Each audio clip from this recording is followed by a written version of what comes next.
likely got to produce with Robert Thomas, and they've had success together in the past. So, I don't know in 2 weeks whether we'll be talking about those two being the best combo on the Blues and their line really clicking. These things are cyclical, but I just know that has to happen for this team to be successful. That was Jeremy Rutherford on with us a couple of weeks ago. JR will join us in the 1 o'clock hour today on the show with Alex and T-Bone. I'm BK. You're listening to BK and Ferrario on 101 ESPN. And Alex, Blues back in action tonight. It's a fun one. They are taking on the Edmonton Oilers. So we will once again see Broberg and Holloway going up against their former team. Alex, it does sound as though they are going to be going back to that Booch, Thomas, and Kyrou trio out there. They have made a couple other changes in their line combinations, including their defensive pairs. We'll talk about those as we go along today. I wanted to ask you, though, Alex, because to me, Pavel Buchnevich is probably the answer to this question. But what are we watching for right now with the Blues? Because I don't think that people are necessarily monitoring the playoff race the way that they once were. Maybe some are monitoring their chances of getting a top 5 selection. I suppose that could be in play. Oh. But everybody's probably got a little bit of a different answer team-wise as to what they're looking for. Say with me. Cup. I don't think that's exactly. We'll talk about Cooper Cup coming up at 11:30. What exactly are you watching for right now, Alex, when you are out at the arena later on this evening? It's two guys. It's Robert Thomas and Pavel Buchnevich. You're right, and I think a lot of people are going to hone in singularly on Pavel Buchnevich, and I think that is a fair read. I mean, for this team to go anywhere, their top guys got to play like top guys. Robert Thomas has done it.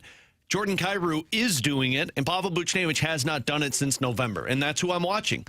I think when I look at those two players, the reason these struggles have taken place since Calgary, in my opinion, have been the lack of impact that those two players have had. And when I'm moving forward with this team, as much as I want to see wins and as much as I want to see this team string together some victories, what's most important for this team's development and moving forward is making sure that what took place the last 8-7 games is just a fluke. Robert Thomas, I've said this a lot, is the third best player in terms of points and a plus-minus in the month of December. Pavel Buchnevich in the first 18 games under Jim Montgomery had 14 points and was a plus 12, playing almost 19 minutes a night. Remember that? I do remember that. What fun times that was. We were like, hey, we're right. High five, BK. And then fell apart real quick. So those are the two guys for me, and specifically mine is Pavel Buchnevich. I personally think the guy is struggling with the mental side of the game from being a center, going back to wing, and just kind of adjusting to whatever they want from him right now. But for this team to get into that playoff contention window that Doug Armstrong was hoping for, it's going to come down to those two players, and I think that's all that matters to me, between now and the trade deadline. T-Bone, what are you watching right now? Mine is just going to highlight Buchnevich. I think Thomas is going to be fine, and then until the young guys get here, which I'm expecting Dvorsky at some point will be with the St. Louis Blues, I think it's all on Pavel Buchnevich. Look, I was in the camp of, hey, he should have been dealt at last year's deadline, not giving him a contract extension. And Army said, hey, we believe in Pavel Buchnevich. We love his game. They gave him the contract extension. And this year, he's not been good enough. 32 points, 51 games. If this is who Pavel Buchnevich is, it's a bad contract extension for the St. Louis Blues, and one that they may be exploring in the offseason of trying to get out before any protection comes in this contract. So for me, he's the single guy that gets the spotlight because I think Robert Thomas is going to be fine. I have no questions about that. I think it's one of those classic just 10-game lulls. I don't know about Buchnevich, and I get what you're saying of potentially, hey, starting at center now, back on wing, maybe that's what's throwing him off. Nah, I'm not going to give him that leeway. Buchnevich has got to start playing like the guy the Blues gave the contract extension to. Otherwise, they're going to be exploring looking to get out of that contract this offseason. The Blues have 4 lines this year, which have played at least 100 minutes together on the ice. What do you think is the best line in terms of expected goals percentage for them so far this year? Best line, expected goals percentage. I'm going to say 62%. I'm going to say Holloway, Shen, Kyrou. That's what my guess was. Would you believe me if I said it was Booch, Thomas, and Kyrou? I thought about that. I wasn't sure if they got to the 100-minute mark. I didn't think they played 100 minutes. I didn't either. They're at 115 minutes. For context, that Holloway, Shen, Kyrou line that you're talking about, 270 minutes. So they've played a lot more time on the ice together. But I did find that interesting. Booch, Thomas, and Kyrou, when they've been together this year, and it's worth noting that is typically strategic. The way that they had been using them is kind of like late game, down by a goal, got to go out there with your best guys on the ice, and it's the other team at times is kind of playing that let's pack it in mentality. And so, yes, you are going to get a lot more shots on goal, so that can skew the numbers a bit. It's worth noting that. But I do find it interesting that when that trio has been together, they've mostly been very good for the Blues, and they looked good in the most recent game. They're going to be out there once again in this game tonight against the Edmonton Oilers, and they're going to need them to perform.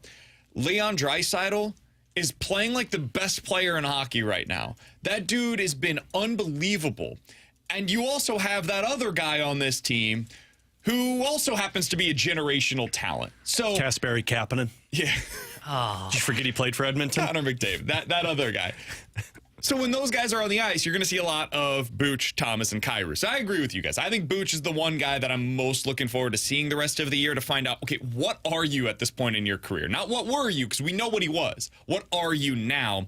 The text line, 314-399-9646 is the Air Comfort Service text line, is blowing up because there is some news for the St. Louis Blues. And this is the other thing that we'll be watching specifically in tonight's game. Trade for Connor McDavid. I get it, man.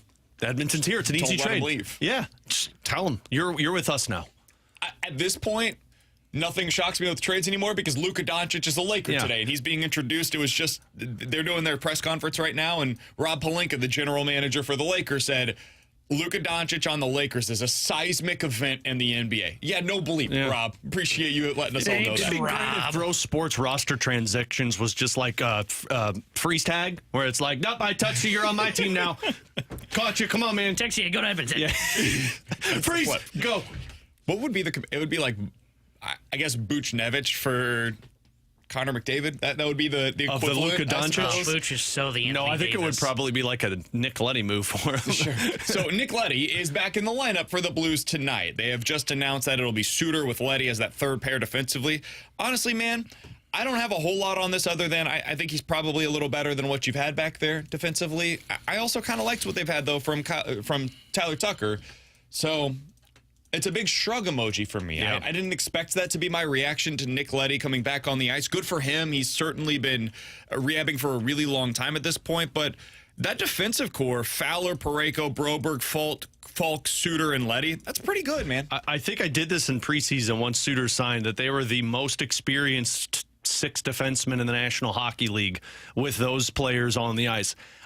For the now, it makes sense. They sent Matt Kessel down because of the waiver options, and frankly, they needed him once they moved on from Scott Perunovich when Parayko was sick on that road trip. But Tucker coming out, he's day-to-day from the injury that took place in that game against, who'd they just play? I'm blanking Utah. Thank you. Utah Hockey Club, Utah Mammoth, whatever they're. Don't call me Yeti. Utah Yetis, apparently. But the Mammoth. If Tyler Tucker was healthy and he was taken out of the lineup for Nick Leddy, I'd be a little bit more frustrated. Because I don't think Tyler Tucker deserves to come out of this lineup, especially for what they're trying to accomplish in terms of, like, the defensemen for the Blues, like Tucker and Kessel. It's kind of like the outfield for the Cardinals, trying to figure out what the heck you've got in them. And Tucker's been playing well. I think the move for me, if they were all healthy and you wanted Leddy back in, was to sit Justin Falk. I was about to say, if you want to talk about just going based on what they have done on the ice so far this year, there's a pretty clear player that should be pulled from the lineup. I just don't know if that's something they're realistically going to do. And we'll have to wait to find out when Tucker's healthy if they do that, because I don't know if Leddy's playing if Tucker was healthy too. I think they're probably just waiting it out until somebody gets injured. And I think, unfortunately for Nick Leddy, that's going to be his role, because Broberg, Parayko, Fowler aren't coming out of this lineup. I don't believe Suter or Tucker deserve to come out of this lineup, and Justin Falk's play has dipped as of late. So that's the one that I guess if you're going to look at and say deserves to come out, maybe. But they look at this and say, nope, he's a part of our team. We need this guy out there on the ice. So I would also add this. We've got, 3 weeks until the trade deadline? Yeah. It's a good time to showcase, guys. Absolutely. Get him in And there. if you're a contender and you think there's still something there with Nick Leddy as a third pair defenseman, Blues end up eating half of the contract, let's say, $2 million defenseman. If the Blues were in a different position and that player became available, we'd be talking about them potentially going out and acquiring Nick Leddy. Right. He's not a bad defenseman. He's just not what the Blues need right now, given where they're at in their life cycle as a team. So I could see another team saying, hey, let's go ahead and see what he looks like over the next 5 to 10 games. And Let's find out if he's somebody that can help us potentially down the I stretch. bet you it wouldn't surprise me when they're all healthy if they go 11 forwards and 7 defensemen at some point. I mean, how many times have we rotated? It's a revolving door for the bottom 6 right now in terms of forwards. And as much I as just we think can you trade one of the defensemen at the deadline. maybe, but I don't Make know it if work. the only guy you're probably trading is Suter. And honestly, I wouldn't trade Suter. I think they trade Letty. I don't think there's going to be interest in Letty unless At he $2 plays million now between now and the trade deadline. I don't think there would be because it's $2 million, but I don't think they're going to eat any money on it. Oh, I don't see any reason not to. You got 2 years, $2 million a year. And he's got a no trade clause too. Sure, but if you're Nick Letty, you probably want to go to a contender. The Blues are contender And if you're next Nick year, Letty, man. also, like, you're playing third pair minutes, potentially the seventh defense. The Blues will probably tell him what you're saying, which is, hey, yeah, for right now, we'll get you in there at that third pair, and when Tucker's back, we're not sure if you're going to have a spot in the lineup. There's no guarantee. Meanwhile, your other alternative is I can go play for a contender, be a third pair defenseman every single night. It's just a more appealing situation, in my opinion. So I don't know what his future holds here. Maybe there is an interest in him elsewhere in the league. Either way, I think that's where he's at this point in his career. He's a sixth to seventh defenseman, depending on which team he's on and what they have defensively back there. Alongside Alex Ferrario and Tanner Hendrickson, I'm Brandon Kiley. If you guys want to get involved in the show, 314-399-9646 is the Air Comfort Service text line to do so. You can check us out on YouTube, as always, at youtube.com/101ESPN Coming up in the 12 o'clock hour, we're going to talk to former Major League Baseball general manager Steve Phillips. He is now with MLB Network. Want to get his thoughts on where the Cardinals are at, especially relative to this division. In the 1 o'clock hour, we'll catch up with our guy, Blues insider Jeremy Rutherford. But coming up next, the PECOTA projections are out. This is typically an annual event that we all love to scream at PECOTA for getting it wrong on the Cardinals and how low they are on the Cardinals. I think there's going to be a bit of a different reaction to the standings this year, and we'll talk about that next year on 101 ESPN.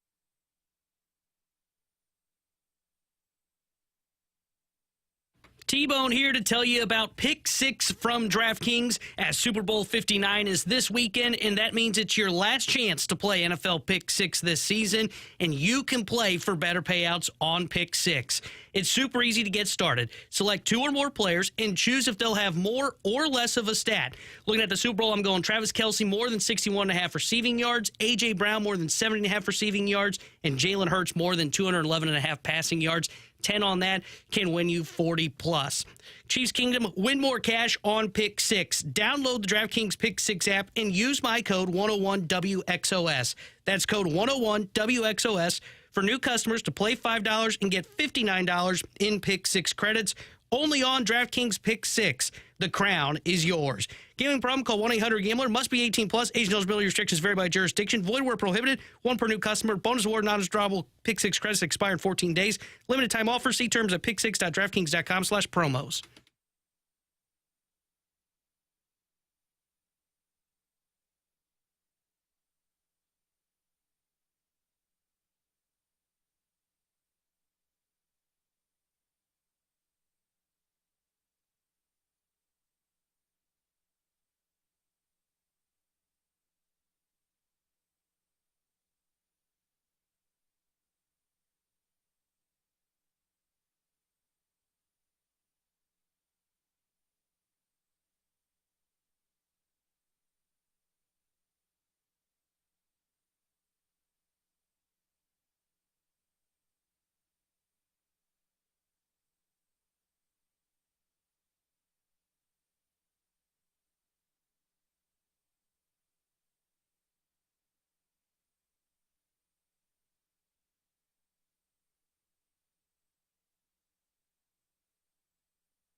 All right, so it's almost a national event at this point, especially here in St. Louis when the PECOTA projections come out. Typically, it's a lot of Cardinals fans yelling at a projection system for being too low on their team. Now, this year, I haven't seen a whole lot of that, Alex, because the PECOTA projections have the Cardinals at 78 wins. Feels about right. Too many. Yeah, I think most Cardinals fans are kind of in that range of like a 75 to 80 win team. 78, boom, right in the middle, feels about right. They currently, PECOTA, have the Chicago Cubs projected to win the NL Central at 90 wins. They've got Milwaukee at 80, the Cardinals at 78, Pittsburgh at 75, and they really hate the Cincinnati Reds. That's the fan base that I would imagine is probably yelling at PECOTA this year. Poor Tito. They've got the Reds projected for 74 wins, the team that MLB Network recently said had the best offseason of any team other than the Dodgers. Again, projected for 74 wins. Rough offseason for Major League Baseball, to put it mildly.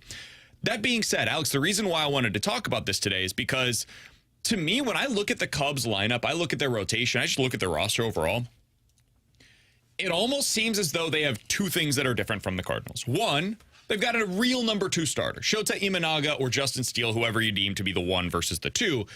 The other guy is better than whoever you deem to be the Cardinals' number 2 starter, which is probably Eric Fetty. It might be a little closer than some would suggest, but it's clear that it sways in the direction of the Cubs. The other thing that the Cubs have done that the Cardinals simply haven't is they went out and got a guy in his prime in Kyle Tucker, who is, when healthy, a annual top 10 MVP type of a player. 40% above league average, steals 15 to 25 bags, over 100 ribbies. Like, it is a classic middle of the order, number 3 type of hitter who plays solid defense in the outfield as well. Like, you couldn't really ask for much more than that. And that, to me, is the biggest difference between the two teams. The Cubs went and made the move that the Cardinals haven't made since either Jason Hayward or Marcell Ozuna, depending on your perspective of this move. Tucker's 27. He's about to be 28 years old this season. He's a perennial, again, top 10 MVP candidate. The Cardinals, when they make these moves, it's for guys that are over the age of 30, that are entering the final year of their deal. So the Cubs went and made the move that allows them now to potentially win the division when nobody else in the division is trying, and that's where we're at with the NL Central. Yeah, the Cubs made the move that the Cardinals used to make. And in 2 off seasons, they went out there and they added a number 2 starter, and they went out there and traded for a legit middle-of-the-order MVP bat. And that's the difference right now. And that's why I look at this NL Central and I say it's the Chicago Cubs. Maybe the Milwaukee Brewers, because they always find a way to come out on top. The good news for the Cardinals is there's going to be 2 more worse teams than you right now. And maybe the Pirates have some type of extra juice in them because of their young stud pitchers. But the Cardinals could have and should have been the Chicago Cubs because it's being aggressive and trading Isaac Paredes in their system, who, honestly, kind of the equivalent of Nolan Gorman. I guess we were talking about this. Enough, yeah. Maybe Gorman's a little bit higher up, but regardless, that's the piece you're trading for a legit MVP candidate on a yearly basis. And I know it's a 1-year deal, but you should have re-signed him. And frankly, I hope the Chicago Cubs re-sign him because this is the type of move that takes a team from stuck in the middle to, okay, now you're at least in the conversation to contend. You're not the Dodgers, you're not the Yankees, you're not the Mets, you're not the Padres, but you know what? You're the next one in that conversation. Tucker is the kind of guy that can be a fulcrum of a lineup. Yeah. You put him in the middle and everything, like the world revolves around him. It's the face of your franchise. Somebody on the text line said, guys, but Kyle Tucker's coming from a lineup that was absolutely stacked, so he had to be pitched to. The Cubs lineup is not that good. Not saying he won't be good, but I'm just not sold on him. Kyle Tucker has done enough at this point in his career that I don't think I have any of those same questions. Yes, he had Yordan Alvarez in his lineup, no doubt. But he was the second best hitter. Mm-hmm. It wasn't Jose Altuve at this point. It's not Alex Bregman at this point. The second best dude in that lineup for the Houston Astros was Kyle Tucker. Yordan Alvarez 1, Tucker 2. And now Tucker's going to be the Batman now in that lineup as opposed to the Robin. I think he's going to be more than capable of doing that. Now, we'll find out. He's got serious injury questions. Those are, I think, fair about Tucker, and so I understand the hesitancy to give him a $400 million contract. He's got some Lars Nootbaar to his game in that regard. But when he's on the field, he produces better than any Cardinal. There's nobody like Arenado, Goldie, there's nobody that you could have that projects to be similar to what you should expect this season out of Kyle Tucker. Yeah, I like the way the Cubs have that lineup built around him because it's him And then it's a couple of guys like Suzuki, Ian Happ. We'll see on like a Michael Busch, Dansby Swanson. Like that'll be in that conversation of where Nootbaar should be, right? 15, 20% above league average. You got about 3-4 of those guys, and then boom, you've got the stud in Kyle Tucker. And then they've got the rotation to go with it. Like this is a Cubs team that I don't think will do any damage once they get to October, but they are a team that is built with a nice balance to their lineup like we hope the Cardinals have if all their young guys end up getting to, I don't even know if I'd say their ceilings, but end up just becoming league average. It kind of could look like what the Cardinals lineup would be. It's just you don't have a Kyle Tucker. Contreras maybe could become that if he gets a full healthy season, Maybe. But we'll see. He's got to get a full healthy season, and I'm not convinced he's staying at first base for the entire year.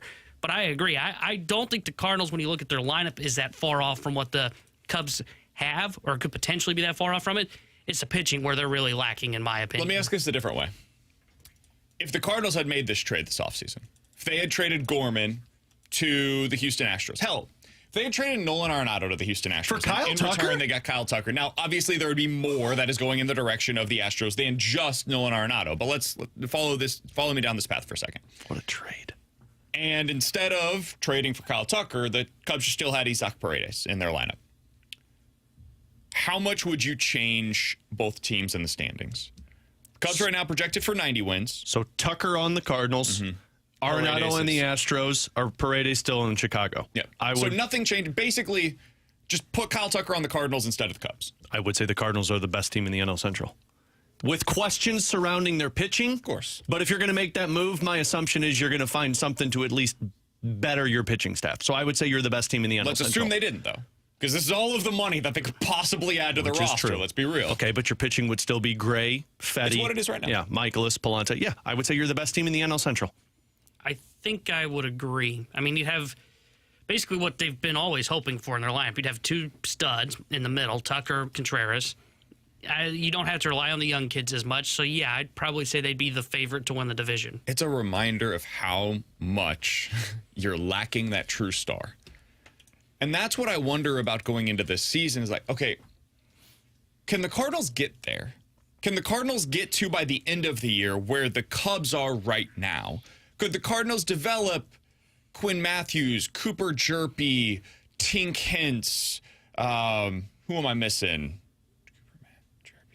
Hintz. One of the other young. Roby? Roby, that's the other one that I'm Is that who thinking you're of. missing? Yeah, as a number go through 2 starter, could they develop Jordan Walker or Nolan Gorman or Lars Nootbaar or Mason Wynn or whoever you want it to be that middle of the order bat that they're missing? And does that then get them to where the Cubs are now? I don't know, but to me, that Tucker move became so important in this race.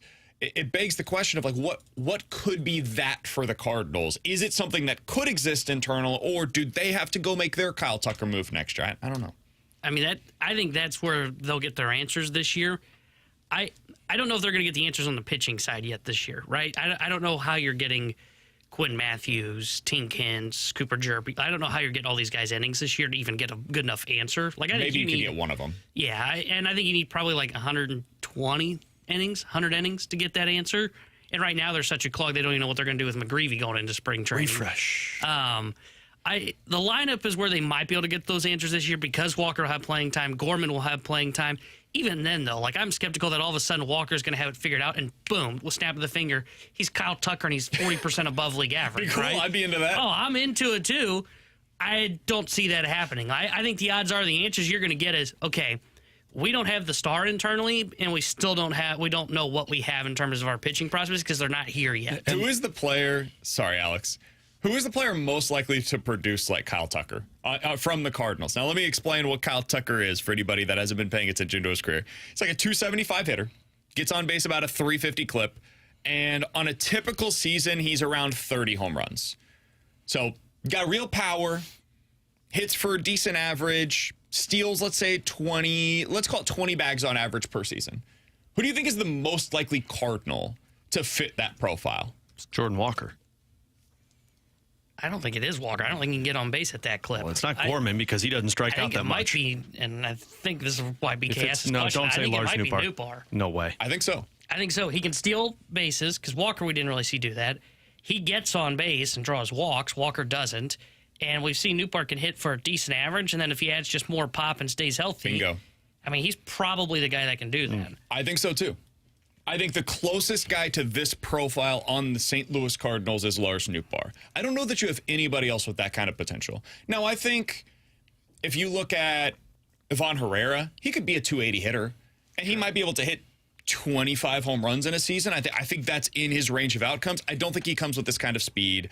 And I just don't know about the on-base percentage at the major league level right now, but I think he's got some of the other capabilities. He just doesn't come with the value on the base paths that you get with Kyle Tucker. Lars Nootbaar has all of those skills, and it's why I remain more optimistic on Nootbaar than most. Who would you say is yours? Mine would be Walker. I think their profile of what Walker is supposed to be Kyle Tucker, and he has not lived up to that, which is why I don't. Whether it's Nootbaar or Walker or Gorman, it's going to be really hard for me to invest in 1 year and say, okay, they've untapped the star potential, because that's 1 year. How many times have we seen 1 year of a guy where we say, there's the star, and they don't continue That's it? never happened. What are you talking about? Never. Carlson, who just signed a 1 year deal with the Orioles to be a bench bat. Tyler O'Neill. I thought you were being serious. I'm like, man, we're going to have to get into a fight at 11:32 today. Unbelievable. No, O'Neill, Carlson, Walker. There's been some real one-hit wonders here in St. Louis recently, especially in the outfield. I think even with Kyle Tucker, it took probably to that third year where they were like, oh, okay, this is a legit star. Especially for T-Bone. Well, T-Bone still doesn't beve he's a star. T-Bone thinks he's a fringe player. T-Bone thinks his comp is Luke and Baker. To be fair, that lineup was really loaded that you kind of forgot about Tucker. Right? That's what's wild. He was 40% above league average. You're like, yeah, he's like the fourth best hitter in their lineup. That's why they traded him. And he was like the last one to show up. So you were always just like, oh, Alvarez, Altuve was still stud at that point, Bregman. I think when I said that they still had, I think, was Correa still there when I made that comment? Yeah. He may have just left. Like, whew, that lineup was unbelievable. Turns out cheating and cheating creates superstars. Stealing intellectual property and having one of the best farm systems in Major League Baseball, that stuff works. If you ain't trying, you ain't trying. Ammo. With Alex and T-Bone on BK, NFL Quick Hitters is next year on 101 ESPN.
Tanner Hendricks here with a Sports Center update driven by Johnny Londoff Chevrolet and Johnny Londoff Autoplex. Blues back in action tonight as they will host the Edmonton Oilers.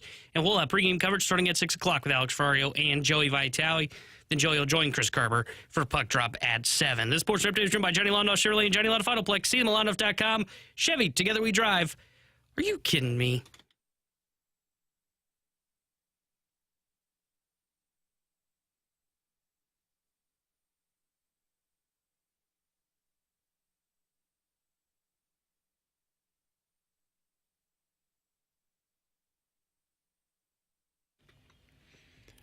All right, alongside Alex and T-Bone, I'm BK. You got BK and Ferrario here on 101 ESPN. Let's get into some of the news, the headlines across the NFL as we go through NFL quick hitters. T-Bone, your team was in the news yesterday. Uh-oh. Cooper Kupp put on Twitter that the Rams have told him, despite his objections, that they are planning to shop him this offseason and potentially move his contract, either via trade or potentially via release. T-Bone, did this surprise you at all? No, because there were reports this past trade deadline that the Rams were exploring moving Cooper Kupp, and that was because they want to get his money off the books for next year. And at this point in his career, he's not worth what his contract is. He's a number 3 at this point in his career. I mean, it's clear even Stafford, who loved throwing to Cooper Kupp during that Super Bowl run, it's Puka Nacua, or it's going to be Higbee over the middle, or even Demarcus Robinson when he drops back to pass. So I'm not surprised by this. Get his money off the books, and then they'll try and repurpose it, probably to help improve their defense would be my guess. So, no, I was not shocked when I saw that he was told he was getting traded. Bills, Commanders, Packers. Those are the 3 teams I'd love to see him go to. Packers make a ton of sense. That would be a really good spot for him. I like the Bills idea too, man. Like, they tried the Amari Cooper thing, and it was fine. The thing is, they've got Khalil Shakir. For Cooper Kupp, he's a very specific type of player. I guess that's true. He only lines up in the slot. That's where he wins. And so if you go to a team like a Khalil Shakir, who's cheap, young, cost-controlled, and also pretty productive, I don't know that it makes sense to have both of those guys potentially as slot receivers. You know where I think it could actually make a lot of sense is in Baltimore. They don't really have a slot receiver type right now. Now, they've got Mark Andrews, who kind of effectively serves in that role, but it's why Kansas City, I don't think, makes a lot of sense. They've got Rashee Rice coming back next season, so it wouldn't really make sense for them to go after any kind of a slot guy. Packers make a lot of sense. Jaden Reed is their guy right now in the slot, but we saw even towards the end of the season, they stopped using him as much as they did earlier on in the season.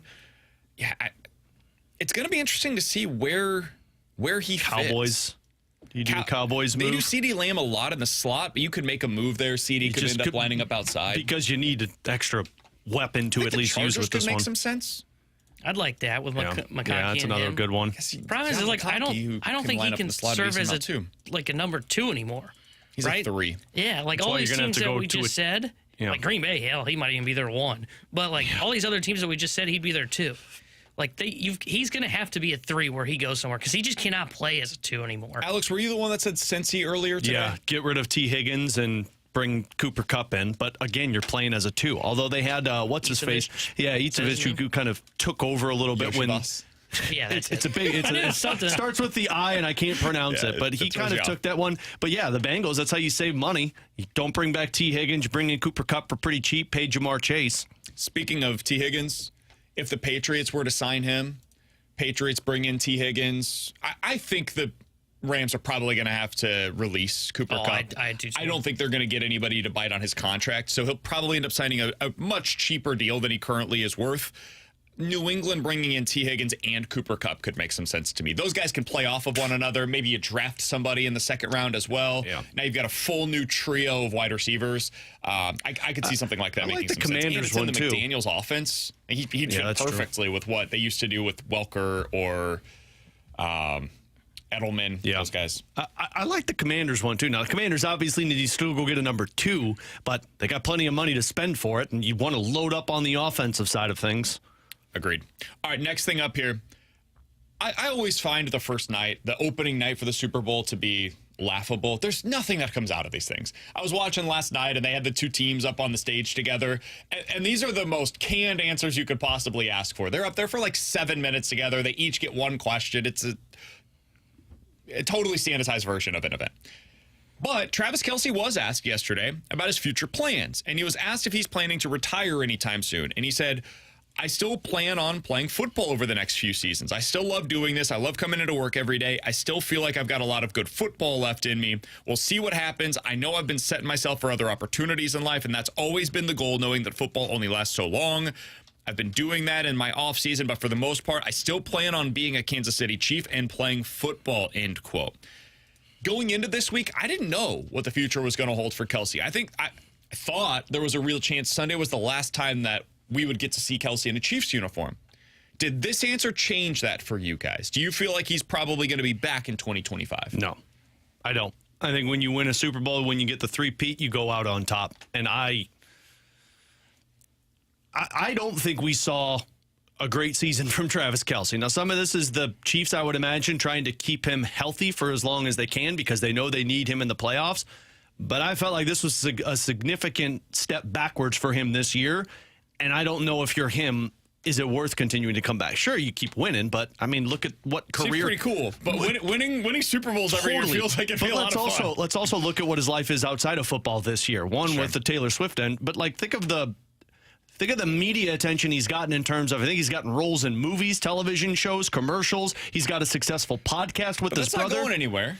No, it's not, but you've won 3 straight Super Bowls. You're going down in the history books as a Hall of Famer. Now you can kind of put all of your effort into that side of your career. I get that.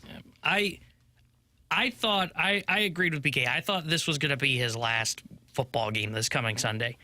I don't buy that anymore. I think he's going to play. I don't think he's suddenly going to win the Super Bowl, or hell, even if they lose the Super Bowl. I don't think suddenly there's just going to be this light bulb that goes off and says, yeah, you know what, I kind of half lost the will to keep playing. Typically, you start to get those hints. Like, look at Matt Stafford, for example, right? Matt Stafford, there was all the buzz right after the season was over for the Rams. Hey, he doesn't know if he's going to play. That's a guy that's on the verge of retirement because he's already thinking about it. And the moment you start thinking about it means you're not 100% committed to football. And if you're not 100% committed to football, let's just be honest, it's hard to really motivate yourself to just take that brutal beating for 17 games. Kelce's not hinted at that. Travis sounds like a guy that's going to play at minimum one more year in 2025. Yeah, I think he comes back. I also think we sometimes overstate how bad his season was. It wasn't good by Travis Kelce's standards. It was still pretty good. He still had like 900 yards receiving. The only tight ends that had more yards this year than Kelce were Jonnu Smith, Trey McBride, Brock Bowers, and George Kittle. He was 5th in the NFL among tight ends and receiving yards this season. He does not have the same explosion. His catch in I think it was the divisional round where he's wide open in the middle of the field and a previous version of Kelce would have just ran away from everybody. He did not have that like final gear. He just like stuck in neutral. He's trying so hard to run away from everybody and he got tackled down to like the 5-yard line. So he's not the guy that he once was. Still a pretty damn good player though and a useful player. I think he ends up coming back. After seeing this quote yesterday, I was pleasantly surprised to see it. And I do think he's going to be back in 2025. All right, last thing here. There are some Vegas odds makers that are now predicting that by kickoff on Sunday, the Eagles will be installed as the favorite in this year's Super Bowl. They believe that the line will move toward the Eagles. Are you guys surprised to hear that at all? Or do you see the Eagles as the better team going into Sunday's game? It's already at -1 in favor of the Chiefs. So it's gone from 1.5 to a 1-point favorite for the Chiefs right now. Man, on paper, I don't see the Eagles as the better team. Because for me, it comes down to coach and quarterback. And there's no argument that Patrick Mahomes has been to 2 Super Bowls, and Hurts has been to 2 Super Bowls in his first 5 years. What's up with this hate? Sure. How many has Mahomes and Andy Reid been to? Whatever. They've won. They've won more focused on their State more Farm than they've commercials. been to. But I go quarterback coach, and I give the Kansas City Chiefs the upper hand. So no, I don't even on paper look at the Eagles as the better team. I think this is a really bad matchup for the Eagles. I think Steve Spagnuolo going up against Jalen Hurts. I did kind of a deep dive last night. I write an article every week about the Chiefs for Arrowhead Pride. And Jalen Hurts has been horrible this season against pressure. And against the blitz, his numbers dropped significantly. Well, what's Steve Spagnuolo going to do in this game? He's going to bring pressures all day long. That doesn't really affect C.J. Stroud or Josh Allen. Those 2 guys were 2 of the best this year against the blitz. Jalen Hurts is very much not. And the Eagles, if they have to play where they're passing more often than they're running, which is the opposite of the style of game that they want to play, I think things can get a little rocky for them quicker than people expect. Their formula to win is just very narrow. Saquon has to be great. defensive line has to get a ton of pressure on Patrick Mahomes and make his life a living hell. They can do those two things, they can win. But I'm not sure there are many other routes for them to win this football game. So I think the Chiefs are the better team. I think the Bills had a better chance to beat the Chiefs than the Eagles. And this is why I go back to quarterback over Jalen Hurts, Patrick Mahomes, because when Patrick Mahomes sees one type of pressure that's bad for him, he adjusts. Jalen Hurts doesn't. Jalen Hurts, when he's getting pressure, doesn't adjust. Yeah, I think the Eagles are a better team. But I don't know if Jalen Hurts can outduel Mahomes. And I think that's where it comes down to, because I agree with what you're saying. Look, if the Eagles don't run the football well with Saquon Barkley, I don't think Jalen Hurts is going to suddenly be the guy that you look up and go, wow, Jalen Hurts is outplaying Patrick Mahomes. I would be shocked if that happens. It's why I go, okay, I think the Eagles are the better pure football team on paper. I do think the Chiefs will win this football game. I thought the Bills were the better pure football team than the Chiefs. I learned my lesson because I picked the Bills. Oh, did you? Yeah. Well, sorry one for them damn refs. Yeah, that was for sure the issue. All right, he's Alex. That's T-Bone. I'm BK. Coming up next, we're going to get into questions and answers. 314-399-9646 is the Air Comfort Service text line. You can get your questions in on YouTube as well. YouTube.com/101ESPN STL. Questions and answers next here on BK and Ferrario.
Alongside Alex and T-Bone on BK, 314-399-9646 is the Air Comfort Service text line for questions and answers. You can get them in as well over on YouTube at youtube.com/101ESPN STL. All right, let's get to this from the 417. Guys, do you think that we will see the Cardinals' most recent top draft pick, J.J. Weatherholt, in the Major League Baseball, on the Major League Baseball roster this year? Or, if not, what prospects do you think gets called up and has the most time with the team this year? Fun question. I do not think J.J. Weatherholt will be on the Major League roster this year. I think next year, though, you probably will see him at some point. Does he get to AAA this year? Probably. Close. I was going to say, I think he's just at Springfield and then maybe like 5 to 10 games in Memphis. He'll be 23, I think, this year. 22? Or is he already 22? Probably 22, yeah. 23. He's older than your typical high school player because he did have the 3 years in college. So I would imagine he'll be fast-tracked to the major leagues. I just don't know that it'll be this year. Yeah, I don't think it will be this year. I'd be shocked if it is. I think the prospect that you're probably going to see, and I don't know if he'll be the first one up, but it's probably Quinn Matthews. That would be my guess. At some point, he'll be either up. him or Tink Hens. Yeah, and I think Matthews will be off to the faster track than Hens. He got to AAA, and Hens just has some serious questions on innings because he hasn't been able to stay healthy. Does McGreevy count in this? Because McGreevy, I think, will be in the rotation most of the year. I don't really count him since you already saw him. Does Sajasi? I'd count. Same thing? Nah. You already saw him too, though. Yeah, all right, yeah. If we're going with guys that have not already made their debut, I would go Quinn Matthews as well. Graceffo would be like the first one of that group that I would say you can count him because we only saw him, twice? But you still saw him. 4 innings. Yeah, but him, he didn't really get to see much. Like Sajasi, he got a full month up here. McGreevy got a full, 3-4 starts up here with the big league club. That's enough to get you an idea of what he is. But I think my answer still stays the same. It would be Quinn Matthews. All right, 314-399-9646 is the Air Comfort Service text line from the 636. Guys, do you think that a Sweet 16 appearance is now the expectation for Mizzou Hoops? Man, the tournament is such a crapshoot that I would say no, but that's... if I'm being honest, that is my current expectation. That's where I think that they'll get. Yeah, I don't know if I would put it at an expectation. It would be great to see. I think my expectation is win a round in the tournament. You at least have to win. Yeah, that's my expectation. For how good you've been, my expectation, you got to win one round. Yeah, I would say expectation is Sweet 16. I think as much as you're saying the tournament's a crapshoot, for how good they are, they should be able to avoid that. Right now, if you're just looking at the latest bracketology over at ESPN.com, I think it was released earlier today. Illinois is currently a 5 seed. Feels right. Going up against Yale.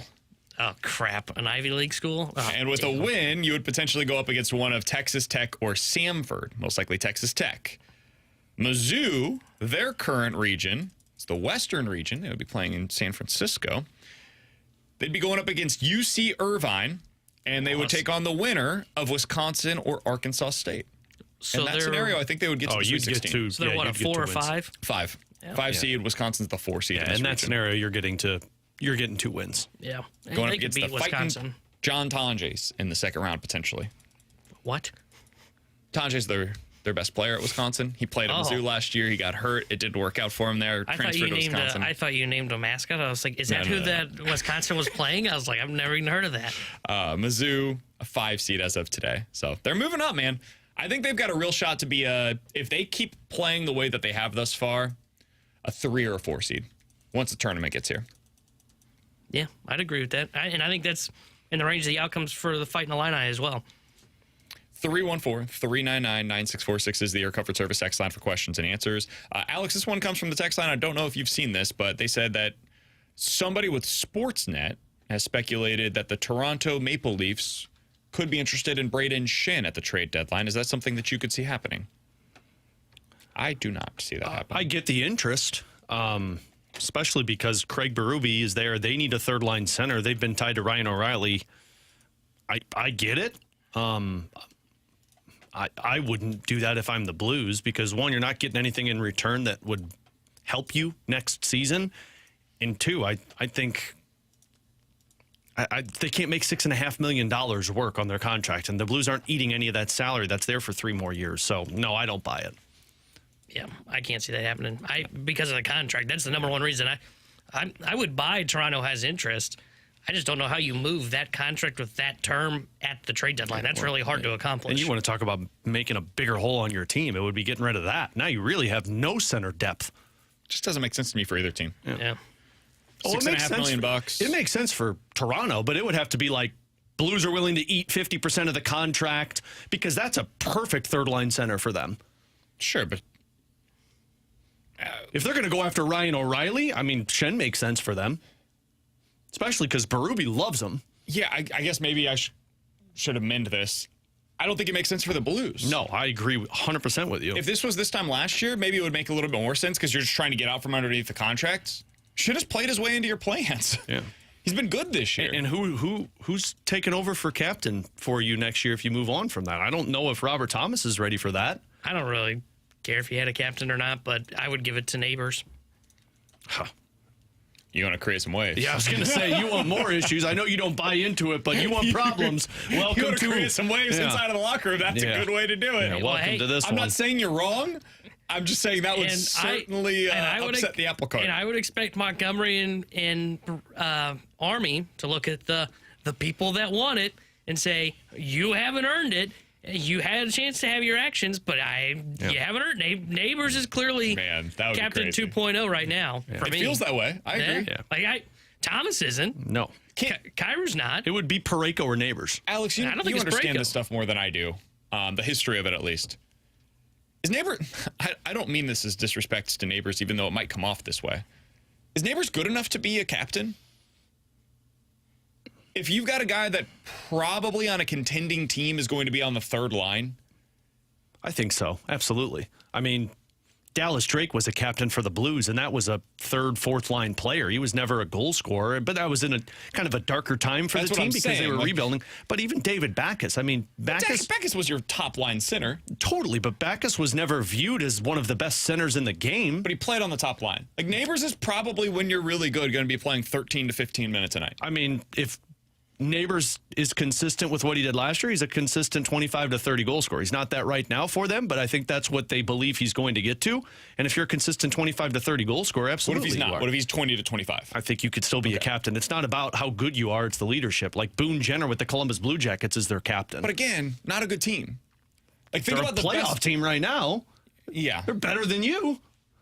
Well, there's a lot of teams. Well, better than that's us. very true. There's T-Bone said it. But like, look, I mean, there's a lot of captains around the league, and that I don't think are superstars that are still the right leaders for their That's team. fair. I was just genuinely asking. I didn't know the answer to that question. Somebody on the text line brings up a really good comparison. They said Dustin Brown was the captain of the Kings while they were going through that's a those good cup one. runs. That's a perfect comparison for what Jake Neighbors could be for the Blues in this scenario. All right. I don't think we're going to have to worry about that because I don't think that Braden Shin's going to be traded. Now, if Toronto wants to trade Mitch Marner, Sure. we're going to have a conversation. I'm in. We need a star. What about Robertson? He's having a good year. Is he? I think so. Who? Did you say he's having a good year and then have to Google if he's having a I'm good pretty year? sure he rebounded. 8 goals in 44 games and is a -3. No, I'm good. I am okay. By the way, Berube's that coach. You want that player? Nah, we're good. I changed my mind. With T-Bone and Alex on BK coming up next. Speaking of a guy that you wanted to take a chance on that it just hasn't gone as expected, we got to speak about Alexandre Texier. He got the opportunity they were looking for, and then they was banished down to the fourth line once again. We'll talk about that next year on 101 ESPN.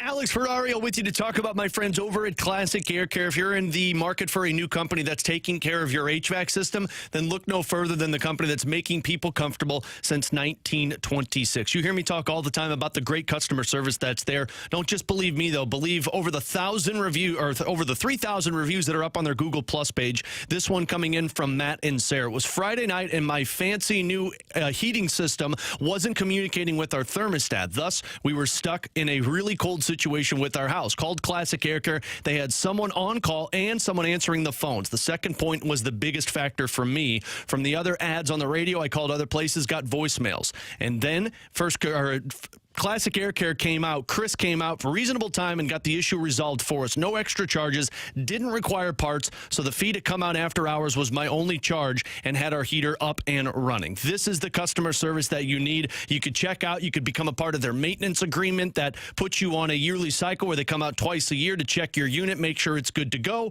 but get the customer service when it comes to something as important as your HVAC system. Give them a call today or schedule online. Just do me a favor and tell them Alex Ferrario sent you. That's Classic Air Care and ClassicAirCare.com.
With Alex and T-Bone on BK. So Alexandre Texier was a guy that the Blues decided to take a shot on this year. Alex, they wanted to go out there and find out exactly what they had in Texier. And we heard, well, this is a couple of weeks ago, or a week and a half ago now, when the Blues had Doug Armstrong come out and speak to the media, he wanted to see more of Alexandre Texier. He said, hey, we viewed something in him. We saw something in him. Our pro scouts really liked him.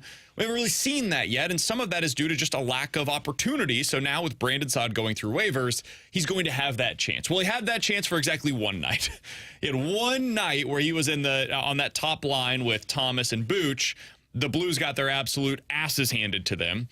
And then he was put back to the fourth line in the next game. Now, Alex, is he in the top six going into tonight? Yeah, he is, because Matthew Joseph is sick, so he is playing with Dylan Holloway and Braden Shen. So you'll get another opportunity here. He's getting rewarded for scoring a goal in the last game. But so far on the season, he's played in 26 games. He has 9 points. He's a -3 on the ice. It has not been what I think the Blues had anticipated when they traded for Alexandre Texier. Alex, the reason why I wanted to bring this up is because, to me, this is a bit of a cautionary tale. I don't think it's a huge problem that Texier hasn't worked out. I liked the fact that they took a chance on him. He was a young guy that had some upside. Find out if there's anything there. What's the harm? You're in this retool. Give him the opportunities. Find out if there's something there. If not, cool. We'll go ahead and go our separate ways. It was a 4th-round draft pick that we gave up. But when you take chances on guys like this, or you try to find out, okay, what do we have in a young player? There's always the possible, maybe even likely outcome that there's just nothing more there than what you've seen thus far. And for Texier, that means a fringe third to fourth line player that might never be a regular in the NHL. I think this is something that the Cardinals might be going through in 2025 as well, Alex, because they've got some guys that they're going to give opportunities to. We just don't know. We don't know if they're going to be capable of taking that opportunity and running with it. Maybe there's nothing more there with Nolan Gorman. Maybe he's just always going to be a guy that strikes out 30% of the time, hits .230 for the season, and if he plays every single day, you could get 30 home runs just because he's getting so many opportunities that he's going to walk into some. Maybe Jordan Walker's just never going to be able to change his launch angle. He's going to be the guy that hits the ball on the ground too often. It's .270, and it's 15 to 20 home runs in any given season, and he ends up being a nice third outfielder for you, but never a star. Texier kind of represents some of that to me. It's on different levels probably, but he's one of those guys that got the opportunity, and to me, just I haven't seen it really at any point this season. You know, I've seen it, and I think we saw it in a small sample size, and this is what Jim Montgomery referenced, and it was right before he got sick. It was that Florida Panthers game where I believe he played in the top 6 on that one. Maybe it was the top 9. The Detroit Red Wings game where he scored a goal, and then the Winter Classic game. In the Winter Classic one, he performed on the 4th line playing with Toropchenko. I actually think the Texier play in Colorado said more about Robert Thomas and Pavel Buchnevich than Texier. Think about how many guys have played on that top line. You've had Texier, you've had Saad, you've had Neighbors. They did Holloway there for a little bit. Kyrie's the one that's worked probably the best. If I'm not mistaken, they played Alexei Toropchenko up there as well at some point. Oh, God. I think Texier's going to the 4th line was more about they feel Texier performs better with Radek Faksa and Alexei Toropchenko or whomever's on that 4th line than he performed with Robert Thomas and Pavel Buchnevich. And maybe that's him, but in his last 10 games, he does have 6 points, and he's a +4, and he's only averaging about 12 and a half minutes a game. So he's impacting with very small time. He's never supposed to be a top-line winger for you.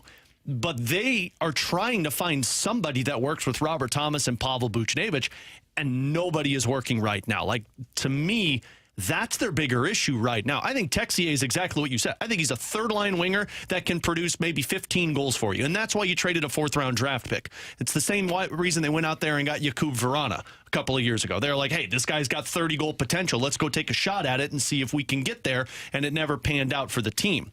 Texier falls in line with that one. I'm good with what they did. They obviously saw something. They want more chances. I think the Texier struggles, at least in these last couple of chances at the top line, tells you more about Robert Thomas and Pavel Buchnevich than it does Texier. I think it can be both. Like, to me, Texier is just not a guy that I want in my top 6, and I'm not sure I would bet against it that he will ever be that kind of a player. I think for where the Blues are at right now, Texier is a perfectly fine third-line winger. Mm-hmm. Whatever. Throw him out there. Somebody's got to play the minutes, and he's at least he's a legitimate NHL player. That's always going to be the spot in the lineup to me that you're going to want to upgrade. Like, when the Blues are good again, Texier I don't think is going to be a part of that lineup. I'd be pretty surprised by that. And the reason why I was okay with them taking that shot this season is because those are the kinds of shots that I would like to see a team take right now. Go out and find out, hey, what is the upside in this player? Right. Texier was a legit prospect at one point in time, and if it works out, you may have that 20-goal scorer that you're talking about, and it's found money. Now it's like, okay, cool. Like, there's real upside here. The downside of a Texier is, well, he's just not in our lineup, and next year we go to the next version of that player, or he's replaced by Jimmy Snuggerud in the lineup, right? I would like to do that stuff on that third line, whereas on the defensive side of things, I think it's more about the downside risk. Mm-hmm. Like, if you've got a defenseman on the ice, to me, it's about, hey, avoid the critical mistakes. And so that's why I'm fine with going with Suter there, for example, right, or going out and trading for Cam Fowler, because it's kind of like building an offensive line to me, where it's not so much about getting the greatest and the best guys up there. It's about avoiding having a disaster at any of the 5 spots. T-Bone, you've seen this with the Rams, where there are times where they go out there and they've just got one dude that can't play. Yeah. And when you have that, the opposing team will just attack. Once you've avoided that, even if you don't have any Pro Bowl linemen, a lot of teams have good lines that don't have any Pro Bowlers on it. That's where you really find yourself like, okay, we're fine up front. We don't have to worry about that anymore. And that to me is the defensive side of things. So the reason why I bring that up is because I'm taking chances on my forwards. I'm not doing that defensively. Yeah, well, because defensively puts your team in a worse spot. And so you're absolutely right. I think what they're doing right now with Texier, with Matthew Joseph when he's been in the lineup, and honestly with what they've got tonight, you're doing it with Zach Bolduc. You're just looking for guys who could be consistent from night to night. I looked at it. That game against Detroit, he did play with Thomas and Buchnevich where he scored the goal and had 5 shots on goal in 15 minutes and 31 seconds. The reason that you put him back there is like, okay, can we get consistency from this guy? They haven't gotten consistency from their forwards, whether it's been their best guys or these guys that are putting in third and second line roles. You're starting to at least get the consistency from certain players that you want to see, but now you're trying to figure out, are you even a part of this moving forward? And that's why you move on from Brandon Saad and you say, let's get more playing time for Alex Texier. Are you a consistent player that can be a fourth line for us next year when Snuggerud and Dvorsky are here? Or are you somebody that can't perform in any of those roles? Somebody on the text line said, guys, you're talking about the bottom 6 again. The story is the top 6, not the bottom 6. They're combined. They're related. The problem is that they're using bottom 6 players to be in the top 6, which speaks to their top 6 problem. They have a guy in Alexandre Texier who, at best, in my opinion, projects to be a third-line winger. And they had to move him to the top line to go up against the most difficult matchups in the NHL because they didn't have anybody else that they deemed better for that spot. Because everybody else had failed, other than Bolduc, who I thought played pretty well there. And they continue to say, no, third-line winger. That's what they seem to view as his ceiling right now, and I don't know why specifically. I think it's the off-puck stuff, but whatever. So they wanted to try it out, and that speaks to what this texter is talking about. Yes, they do have a top 6 problem, but it is creeping into their bottom 6 every time that they have to go out there and have another option there. All right, last one here from the 314. How come every time BK makes an analogy about the Blues, he immediately veers to talking about the Cardinals? Because they're the same. They're the same teams right now. It's kind of the Spider-Man. When you were just talking about Texier, like him being on the top line, I just couldn't help but go back in my mind and go, man, I remember when Bader was like hitting 5th for the Cardinals. Exactly. And we were looking at that going, why? He shouldn't be. He can't. But you didn't have anybody better to do it. And honestly, it was unfair to Bader. Yeah. Bader should have been a guy that was consistently hitting 9th for you. And if he was in that role and you weren't asking him to be an offensive contributor, you're just asking him, hey, go out, hit 260, 15 to 20 bombs, play that Gold Glove defense in center field. That's great. There's real value in that player. But they were asking him to be more than that. They wanted him to be in the top 6 of their lineup because they didn't have anybody else that was capable of doing it. And at least he had shown some potential. So yeah, go out there, hit in the top 6. We'll see if there's something more there. There's not. And sometimes it's okay to just say, hey, this guy's not capable of more, so let's put him into the role that's going to get the best out of him. For the Blues right now, they can't put you into those roles because they need more. They need more out of guys than what they're currently capable of. That's where they're at this point in their build. In 15 minutes, we're talking to Steve Phillips, former Major League Baseball general manager. He's going to join us at 12:30. But next, let's play a game of Bet It or Forget It. If you guys have a scenario, we will tell you if we are betting it or forgetting it here on BK and Ferrario.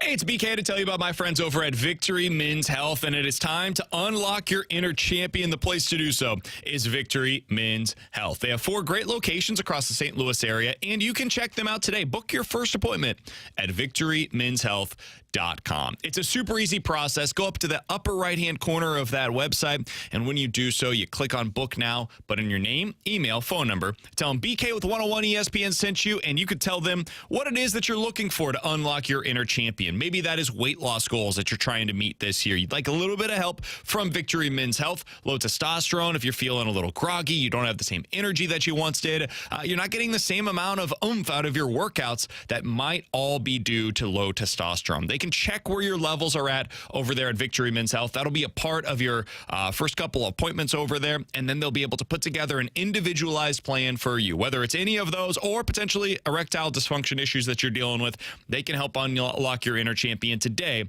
at Victory Men's Health and at victorymenshealth.com.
Woo-hoo-hoo-hoo! 314-399-9646 is the Air Comfort Service text line for Bet It or Forget It. You guys give us a scenario. We will tell you if we are betting it or forgetting it here on BK and Ferrario. All right, let's start out with this one, boys. Bet it or forget it. Saquon Barkley will rush for at least 150 yards in this year's Super Bowl. 150-plus yards for Saquon Barkley this year at the Super Bowl. I am going to say... I'm going to say forget it. I don't think he gets 150. I think he goes past 100 because I think they're going to run the hell out of the football with Saquon, and I expect one big breakout run. 150, though, I don't think is going to happen. Yeah, I'm going to forget it. I don't think he gets to 150. I think he'll be right around 100. I think the Chiefs will slow him down. Saquon's version, which is like right around 100 yards. Yeah, I don't think he's getting to 150, though. I think that's where I'm at as well. I'll forget this, but man, if he gets 140 yards, he would have the most rushing yards in any single postseason in the last 40 years. The most rushing yards in any individual postseason was Riggins back in 1982 for Washington. John Riggins. He had 610 rushing yards in 4 playoff games. So he averaged more than $150 per game. Saquon right now is at 442. Second place all time is Terrell Davis in 97 with 581. Saquon only needs another 27 yards to finish third in any individual postseason. So I do not think he gets there. I do think he will finish at least third, though, obviously. And I think there's a decent chance that he gets to second all-time for a single postseason. Alex, what do you got for us? Bet it or forget it, guys. Jordan Bennington finishes this season with 50-plus games played. Oh, where's he at right now? I think At I'm probably going to bet 37 right that. now. Say how many? 37. Oh, then definitely bet this. Yeah. I would bet 13 this more as games well. the rest of the year. They've got 30 remaining, I think it is, roughly. Yeah. Yeah, I'll bet this because he's going to get more than half of the games remaining. And I think if they still believe in themselves as a playoff team, they will abandon the 2-1. I mean, they probably should have already done that. I was But going to say, I think they probably should have done that already. maybe they get to it in the second half. Maybe they were just doing it because he's going to get some work at the Four Nations. But yeah, I would bet this. I expect him to get 50 or more. He'll be around 55, I think. I'm kind of curious when they abandoned it, if they abandoned it for Jordan Bennington or if they abandoned it with Joe Hofer. What do you mean? The only reason I ask that is if you are out of the playoffs by end of February, beginning of March, let's say trade deadline, do you throw more games at Joel Hofer at the end of the season to find out what you look like as a number one? I don't think Bennington wants that, and so I don't think that they'll do it. Yeah. I think ultimately it comes down to if you asked Bennington and he said, hey, I'm feeling a little gassed, maybe you would reverse it and say, hey, Bennington, you get 1 out of every 3, and Hofer, you get 2 out of every 3. Yeah. But unless that happens, I don't think they'll go to that. I know they came into the season saying we want to challenge Joel Hofer a little bit to see kind of what he can handle this year. And if you're out of it by trade deadline, I wonder if you get maybe like 2-1 in favor of Hofer, to where you get a little bit more action there. Guys, bet it or forget it. I'm not saying one of these guys gets traded, but bet it or forget it. By the time we get to the NHL trade deadline, we will see a member of the Blues core popping up on trade list.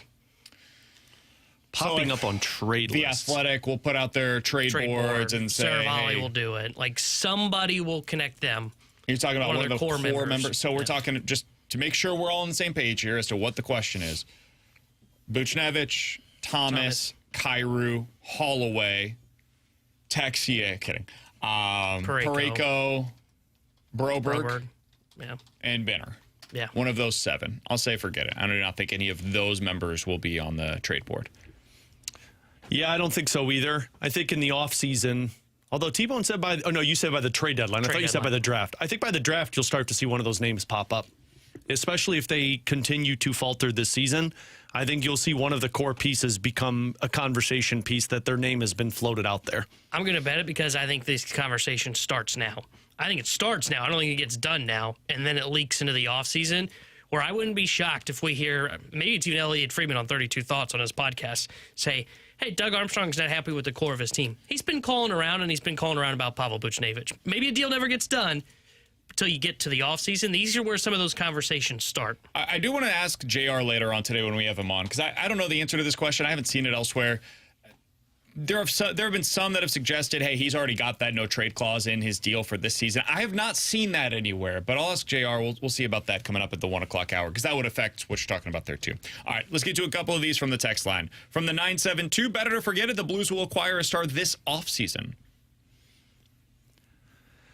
I don't know what you're labeling as a star, but I'll say bet it that they acquire a big name outside of the organization, because I think one of their core members is going to be via trade, because if this team's picking top 10, there is going to be a lot of frustration around that front office, and there will be an aggressive move. So I'll bet it.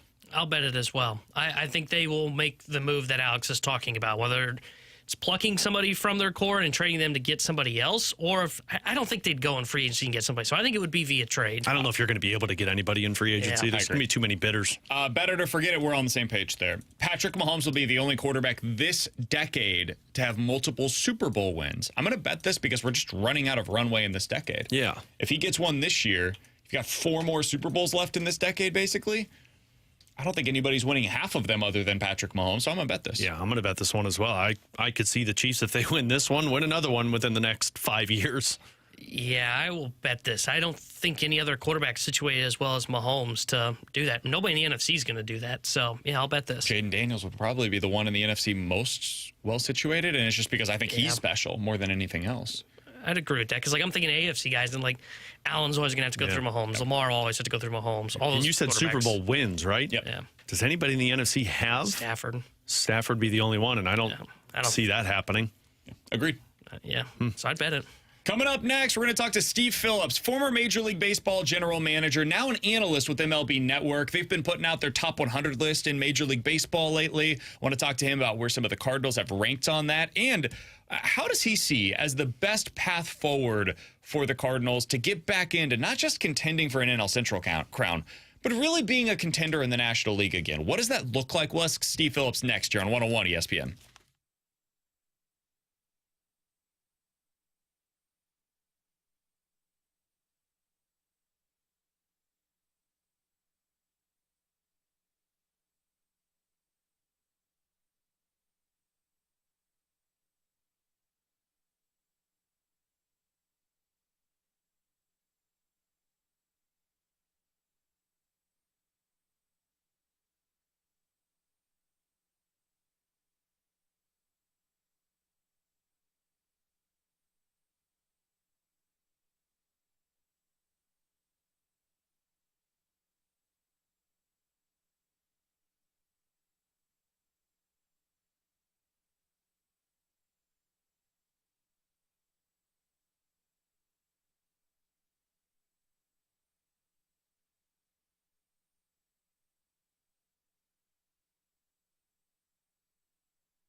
Tanner Hendrickson here with a Sports Center update driven by Johnny Londoff Chevrolet and Johnny Londoff Autoplex. Blues back in action tonight as they host the Edmonton Oilers. We'll have pregame coverage starting at 6 o'clock with Alex Ferrario and Joey Vitale.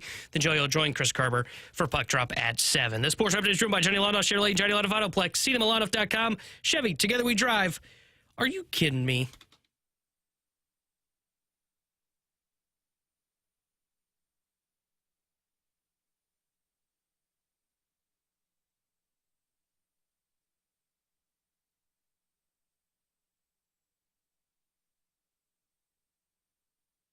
Always great to catch up with former Major League Baseball general manager Steve Phillips. He's an analyst for MLB Network. He's helping them out with their Top 100 Players Right Now series, including tonight's episode. You can watch him on MLB Network for that, where they count down players ranked 61 to 80. That's at 8 o'clock tonight on MLB Network. Steve Phillips joins us now via the Callier and Thompson hotline. A couple of Cardinals have already been announced on this list, Alex. Wilson Contreras came in at 86, Mason Wynn at 94, Nolan Arenado, who may or may not be a Cardinal next year, at number 95. Steve, appreciate the time, man. Let's start out with that. Wilson Contreras and Mason Wynn, those two guys in the top 100. How do you view their upcoming season? Wynn only 1 year of experience at the Major League level, and Wilson Contreras now changing positions going into 2025. Yeah, so it's interesting. Thanks for having me on, guys. Mason Wynn, I love Mason Wynn. He is such a consistent, solid player. Wants to play every day and very consistent in his approach. I think the offensive numbers are going to continue to grow, but defensively, he just makes every routine play. Such an accurate arm, strong arm. I mean, just an absolute laser across the infield. And so I think he's a guy that has the chance to move up that list in the future. And for Wilson Contreras, it's interesting. One of the things I thought was, he's going to move to first base, and we're more accepting of lesser offensive production when somebody's a catcher because of the wear and tear and everything else. But I actually checked and compared his offensive numbers last year to at first base, and he has the sixth best OPS, on base plus slugging, among first basemen. And so his numbers offensively will profile. And look, it's going to take some work to play first, and not everybody can do it. I think we sometimes just think, anybody can play first base, and it's not true. But he did play some third base early on in his career, and a guy that has that kind of athleticism, played in the outfield some. So he's going to have to experience everything. But I think he's going to learn in spring training. Jose Oquendo, is one of the best teachers in baseball when it comes to infielders.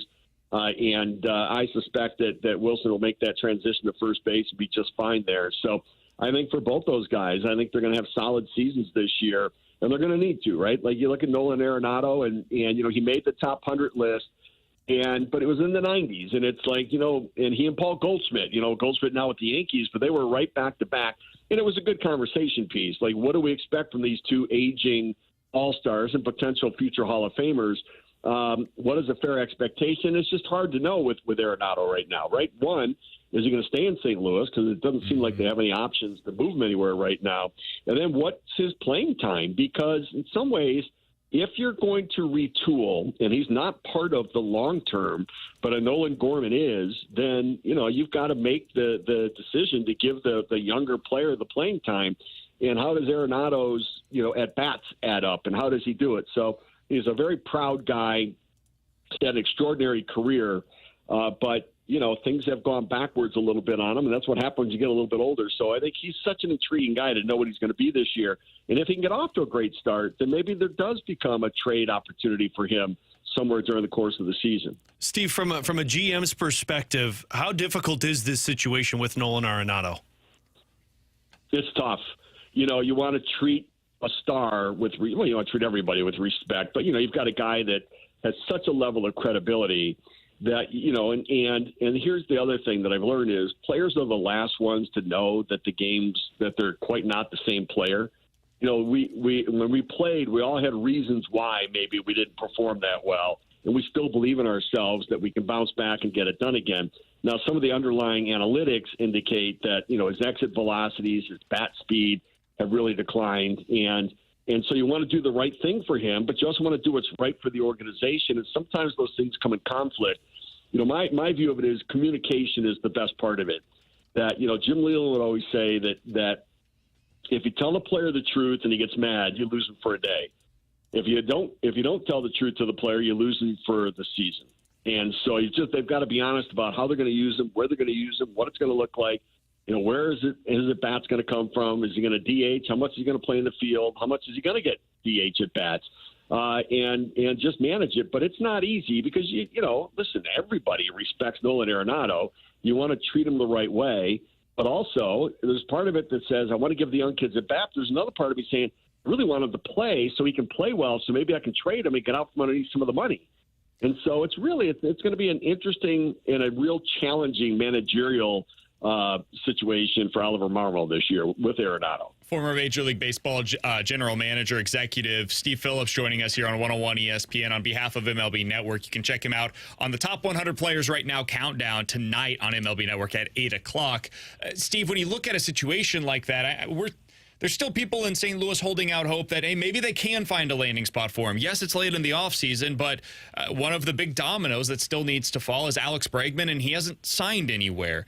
Do you view anybody as a potential landing spot? Boston's been bandied about. They tried it with Houston earlier in the offseason. Do you see a landing spot that makes sense for Nolan Arenado? I really don't. I just, Detroit's in on Bregman, Toronto's in on Bregman, and Houston's in on Bregman. So you've got those three teams. I don't think that the Blue Jays will pivot and go to Arenado, and I don't think the Tigers will. I think the Tigers have Jace Young, the brother of Josh Young from the Texas Rangers, who's on the verge of breaking in, got some playing time. They've got Matt Vierling, who played it for them last year. They still went to the playoffs, and Zach McKinstry. Toronto's got Ernie Clement, who had a nice season and did a good job for them. That could go there. Davis Schneider. So they both. And, if the Blue Jays sign Pete Alonso, you can move Vladimir Guerrero across to play some third base. And so I don't think the Red Sox, if the Red Sox were to get him, then what are you doing with Devers? What does that mean for Tristan Cassis at first base? And I think it becomes very awkward and clumsy and cumbersome for Boston. And I think that in Houston, I don't think is going to go back to the well. They picked up Isaac Paredes, Christian Walker. If they need anything, they need a left-hand hitting outfielder if they get Bregman, they can trade Paredes. But I think that when that deal got rejected, and Nolan probably regrets right now saying no to Houston. I have to believe that he regrets it. And the way it's gone now for Houston, they now can still get Bregman and bring him back. They could play Paredes at second base, Altuve in the outfield. What I would do is I would trade Paredes and to Boston or to Toronto or to Detroit, and then go get a left-hand hitting outfielder to replace Kyle Tucker in the outfield. I think that would better fit their roster. So I don't see another right-handed bat in Arenado going back to Houston either. So I don't know that there's going to be an opportunity at least before the season begins. Steve, as you can imagine in St. Louis, Cardinals fans are a little frustrated with where this organization is at and where it's been over these last few years struggling. From somebody who was a general manager who saw the Cardinals operate for the longest time being successful, what stands out to you of their struggles over these last few years? Well, I think part of it is they got old. Older with Goldschmidt and Arenado. I mean, look, if those two guys still had, they fell off fast and they fell off steeply. And if they had just been more gradual, I think they still would have been more competitive. And they did win 83 games last year. So, if those two guys were anything near what they'd been in the past, then you might be an 88-win team and going to the playoffs. And so, I think, though, that it probably makes sense to retool with where they are right now. Try to strip it down a little bit to where you've got some flexibility to move in different directions. It was interesting to me that Wilson Contreras, didn't want to waive his no trade, and Sonny Gray didn't want to waive their no trade clause because it doesn't feel like they're a team built to win right now. And so maybe that will change a little bit, not only for financial flexibility, but start to get some answers on some of the young players, whether they're going to be any part of the solution for the long term or not. But listen, it's an outstanding franchise that has been well run for years. And, Gary LaRocque, who had been such an important part in that player development feeder system, was my assistant back in the day and have great respect for the job that he did there. And, they've had some struggles where once guys got to the big leagues, their evaluations at the major league level weren't quite accurate. So they've given away some outfielders that have turned into pretty good players. Obviously, Sandy Alcantara has turned into an absolute rock star coming back from Tommy John this year. But every organization has those, right? We all have those where we traded somebody to win now and the player blossoms and goes somewhere else. So, I think that from John Mozeliak on down, they've got some good baseball people there. And I suspect this retooling in a division where nobody's running away. Like, there's nobody in the Central there's no Dodgers in the Central that's going to make you feel like, geez, if we don't keep up now, we may fall so far behind. Milwaukee is going to be lesser this year than they were last year. I think that the Cubs look like they're going to be better. The Reds are a year older, more mature. Terry Francona makes me feel like they're legitimate and gives them instant credibility. Pittsburgh's got great pitching, but nobody's going to run away because there's going to be, I think a lot of parity in that division, so that a quick turnaround can certainly be done by the Cardinals to get back into the mix. Final question that I've got for Steve Phillips here on 101 ESPN. This is a question that we could probably spend the next 30 minutes on, but we'll do it over a couple. The Cardinals, you mentioned, like in this division, you can get right back into this thing very quickly, but Cardinals fans don't want to hear that because that's what they've been talking about, for a decade now. Cardinals fans view it as championships, right? You raise the banner, that is when they deem a season as a success, and it's more difficult now maybe than ever before to be able to do that in the National League because you have the Dodgers and the Mets and the Phillies spending crazy amounts of money. The Atlanta Braves have just produced so much talent over the last few years that they're difficult to be able to compete with. Same thing for San Diego, Arizona getting into that mix as well. For you, Steve, when you look at the landscape in the National League now versus what it's been really for the last 30 years, how do the Cardinals reemerge as not just a contender in this division, but a team that can contend for a World Series again in the National League? Yeah, so part of the way I look at it is, and when I think back to, we had a World Series with two wild card teams there, right? 2 years ago, Arizona, of the teams that made the playoffs, they would have been the lowest seed of all the teams that they made it to a World Series. We've not had back-to-back World Series champions since the 99-2000 Yankees. The way the playoff format is, it really opens it up that it's not the best team that wins, it's the team that plays the best. And so the payroll won't matter, the roster won't matter. It's going to be going out and executing, playing, coming up with hits, getting it done. In those short series, anything can happen. So, look, if you keep getting to the playoffs year after year, sooner or later you're going to find a way to win. And the Dodgers put themselves in that position, right? But I was the Mets GM when the Yankees and George Steinbrenner were the evil empire. And, and Brian Cashman, their general manager, and I would, catch up and compare notes. He goes, yeah, I don't have a budget. What's your budget? And I said, I have a budget. If I go $1 over, I'm in trouble. And what the Yankees did is they spent to get what they could do to win. And if they made a mistake on a guy, they just spent over the mistake and got a new guy. And the Dodgers are kind of doing that right now, but it doesn't guarantee anything. Maybe it'll guarantee them to win the division, but it won't guarantee a World Series. So, there are a lot of other good teams get into the playoffs, and you've got a legitimate shot to win once you get there. And we've seen even the wild card teams have gained some advantage of playing those early playoff games where you can catch the division winners sleeping a little bit, or they're a little bit rusty, or, your teeth are sharp, or you've got that momentum and energy coming in, and you could steal a game, and in a short series, you steal a game, then you beat their closer one day, and you win a series. And so they've just got to get back there. Think about getting back to win the Central, and then from there, see what happens. Who would have thought we'd have 3 American League Central teams in the playoffs last year? I mean, seriously, the Guardians, Tigers, and Royals were in the playoffs last year, and yet, who would have thought that? So it's not that steep a ladder to climb for the Cardinals to get back into it. And once you're in it, you've got a chance to win a World Series. Steve, you brought him up, so I'm going to ask you this before we get you out of here. Do you think on paper, obviously the success remains to be seen, but on paper, is this Dodgers team better than the Yankees teams that were in those late 90s, early 2000s? Yeah, probably so. I think it's the depth of starting pitching right now with what they don't have even Clayton Kershaw signed yet, and he'd be their 8th starter between Yamamoto, Sasaki, and Ohtani, Those three are amazing. Then you throw in Glasnow and Snell. Then you throw in Dustin May coming back from injury, and Tony Gonsolin and Bobby Miller, and then Kershaw coming back into the mix too. And, oh, by the way, the bullpen, where they've got Evan Phillips out there, and then who they already had, Bruce Gratterall throws 100. Then they add Kirby Yates and Tanner Scott to the end of the game. Oh, and they have Michael Kopech too.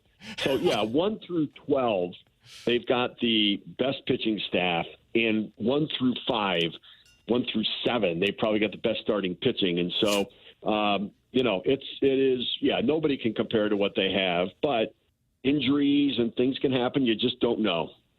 It's going to be an interesting season, that's for sure. Steve, thanks so much for the time, man. Really appreciate you hopping on with us today. You can check out Steve Phillips on the Top 100 Players Right Now countdown. It continues tonight. Players number 61 through 80 will be announced starting at 8 o'clock on MLB Network. Always appreciate the time. We'll talk with you again soon, Steve. All right, you got it. Thanks for having me on, guys. Appreciate it. That's Steve Phillips, former Major League Baseball general manager. Now you can see him on MLB Network. Alex, I did want to kind of revert back to what he said about Nolan Arenado. Because to me, as a former executive in Major League Baseball, he still has a lot of relationships, as he mentioned, around the league. Didn't exactly get the warm and fuzzy feeling about the Cardinals having opportunities to still trade Nolan Arenado. He basically just threw off to the side the idea of the Boston Red Sox potentially making that move. What'd you make of his analysis on that side of things? That we were going to see Nolan Arenado on this team this upcoming year. And honestly, I mean, you kind of heard it in his voice how difficult of a role this is to navigate. And I mean, he brought up kind of what I've just been wondering. And I know you can't do it, but man, if he's here, I don't know if you're going to be moving him beyond the season. Do you look at this and say, hey, we might have to just put him at a DH because we want the playing time? That eliminates his value. His value right now to you is the defense. Totally, but you want to know if Nolan Gorman is your future everyday third baseman. See, and there's no value. I don't think you're going to be able to trade him if he's here. The value's not going up because he's playing at a ballpark that's very difficult to hit in. I do agree with that, but in that case, I have to extract as much value out of this asset as I can. The value in Nolan Arenado is not the bat. By putting him at DH, you're actually even taking his value and diminishing it even further because of what you said, where it's really hard to hit at the stadium. And we've seen, to his point, there's less value in his bat than ever before. So if I'm gonna, I almost want him to be like a designated fielder. Honestly, he's agreed to play first base for other teams, and I know that's Wilson Contreras' spot. But again, that eliminates his real value. His value is defensively, he is still excellent at third base. Around for other teams, but the value on this team is the spot that needs to be for Nolan Gorman. But Nolan Gorman's value is not the defense. Nolan Gorman's value is the bat. So I actually think you're depreciating both players by putting Gorman at third and moving Arenado to either first or DH.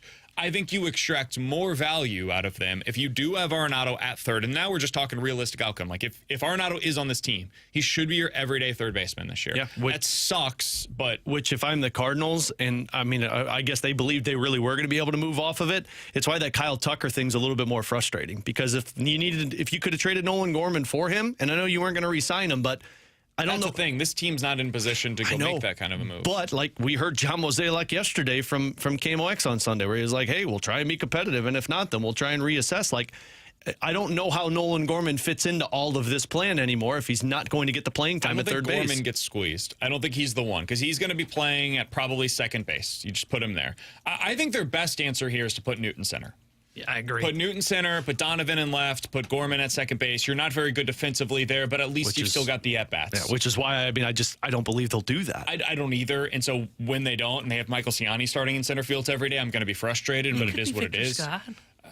Yeah. Taylor Motter's probably still around. So what ends up happening there is you probably end up with a scenario where it's Ciani in center, Nootbaar in left, Donovan at second, Gorman at DH, and the one that really gets squeezed here is Burleson. Mm-hmm.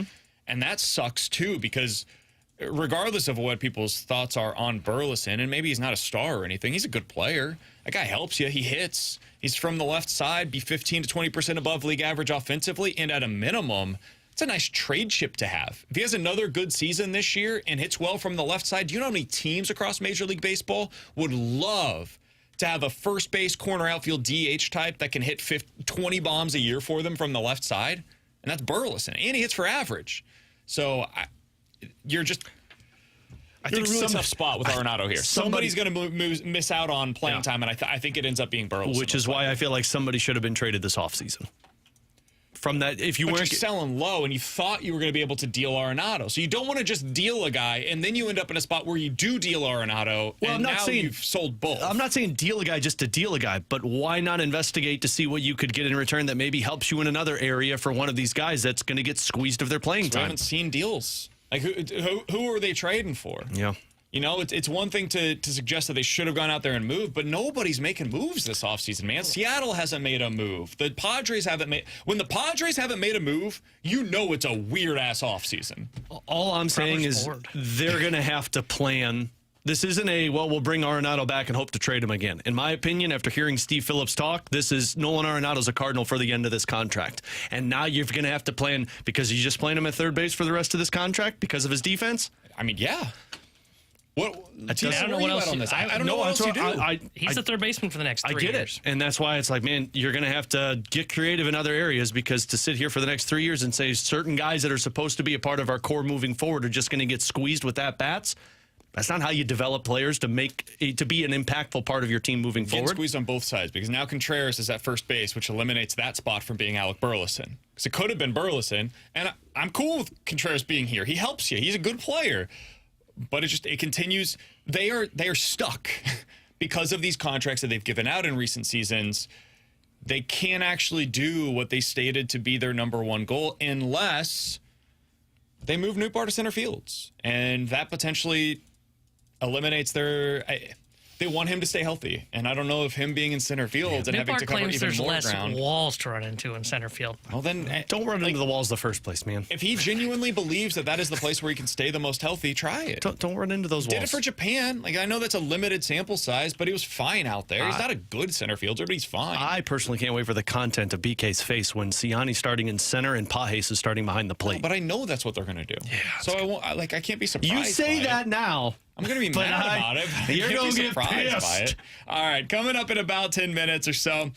Would you have signed Jack Flaherty at the deal that he got yesterday? Because back to this again. We're out of money. I think I know one person that would have. We'll get into that in just a little bit. Coming up next, it's the Junk Drawer here on 101 ESPN.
T-Bone here to tell you about Pick 6 from DraftKings, as Super Bowl 59 is this weekend, and that means it's your last chance to play NFL Pick 6 this season. Play for better payouts on Pick 6, and it's super easy to get started. Select 2 or more players and choose if they'll have more or less of a stat. I'm going to be going Travis Kelce more than 61.5 receiving yards, A.J. Brown more than 70.5 receiving yards, and Hurts more than 211.5 passing yards.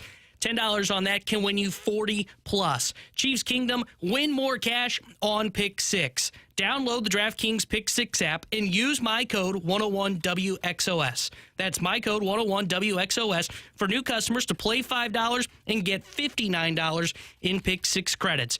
Only on DraftKings Pick 6. the crown is yours. Gambling problem? Call 1-800-GAMBLER. Must be 18 plus. Age and eligibility restrictions vary by jurisdiction. Void where prohibited. One per new customer. Bonus awards, non-trouble Pick 6 credits that expire in 14 days. Limited time offer. See terms at pick6.draftkings.com/promos.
Hey, let's dive into the junk drawer with Alex and T-Bone on BK. Coming up in about 15 minutes, we're talking to our friend Jeremy Rutherford, getting all the latest with the St. Louis Blues, including the news today, that Nick Leddy back on the ice for the team. So JR joining us in 15 minutes. The junk drawer right now. Alex, what do you got for us today? So I believe the Riz Show was talking about this because I saw Learn tweet this out. BK, you almost went on a cruise, right? But I then did. family... Yeah, unfortunately, the norovirus snuck into our household. Yeah. Took hold on us, and our son had about a week dealing with that bug.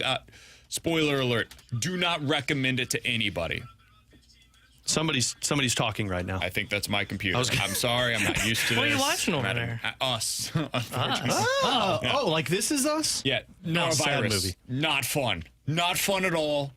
Luca had like ups and downs for a week straight. Been there. Randomly fine, and then suddenly throwing up again. But anyways, yeah, we did not end up going on our cruise. So yours was a Disney cruise. Mm-hmm. Would you guys be interested in going on something called the Big Nude Cruise?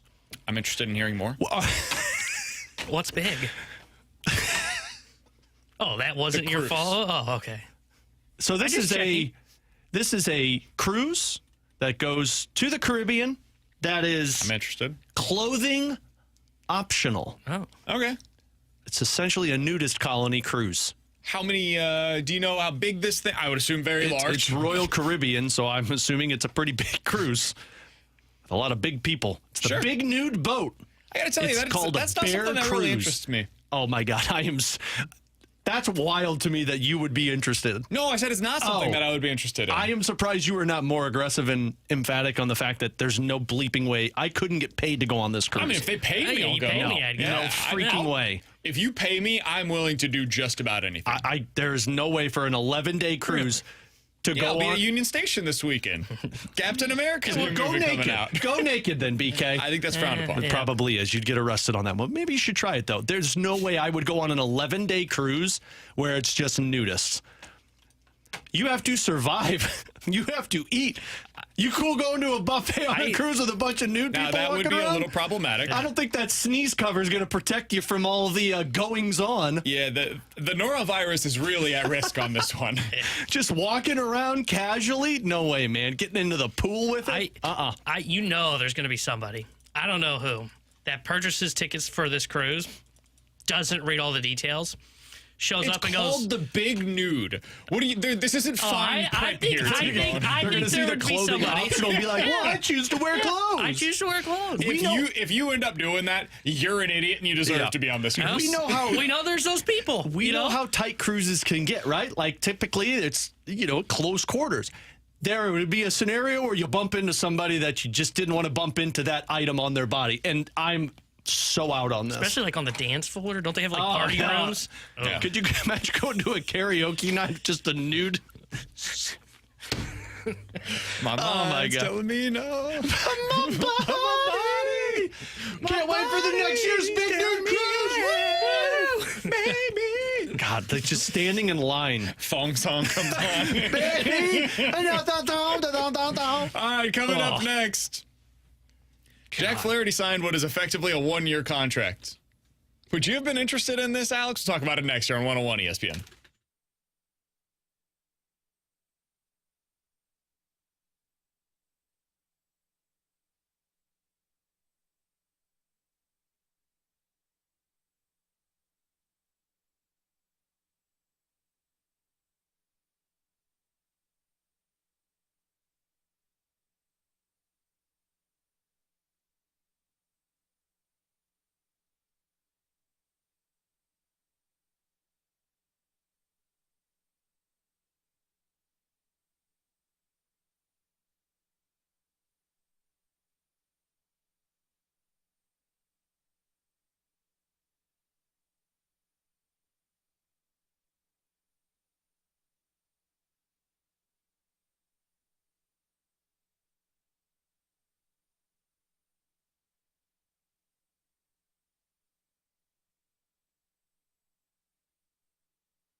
Alongside Alex and T-Bone, I'm BK. Coming up in about 10 minutes or so, we're talking to Jeremy Rutherford, our Blues insider for 101 ESPN and The Athletic. We'll get his thoughts on Nick Leddy's return to the lineup, which is expected to take place tonight. But there was some news over the past couple of days. Jack Flaherty has found a new home. And it's his old home. He's going back to Detroit. He started the season there last year, was very good for them. Had 18 starts in a Tigers uniform, 105 innings, had a 2.95 ERA. Looked like the Jack Flaherty that we saw back in 2019. He had that form to him once again. The strikeouts were up. ERA obviously way down. Velocity was good again. Like he looked like Jack, the good Jack. And then this offseason came, and it kind of went. And Jack wasn't signed yet, which was strange unless you take into account his injury history. And it sure seems like that is what is scaring teams off right now because the production was there. We've seen guys have 1 year of production and then, boom, get a massive deal on the free agent market. But it wasn't there for Jack Flaherty.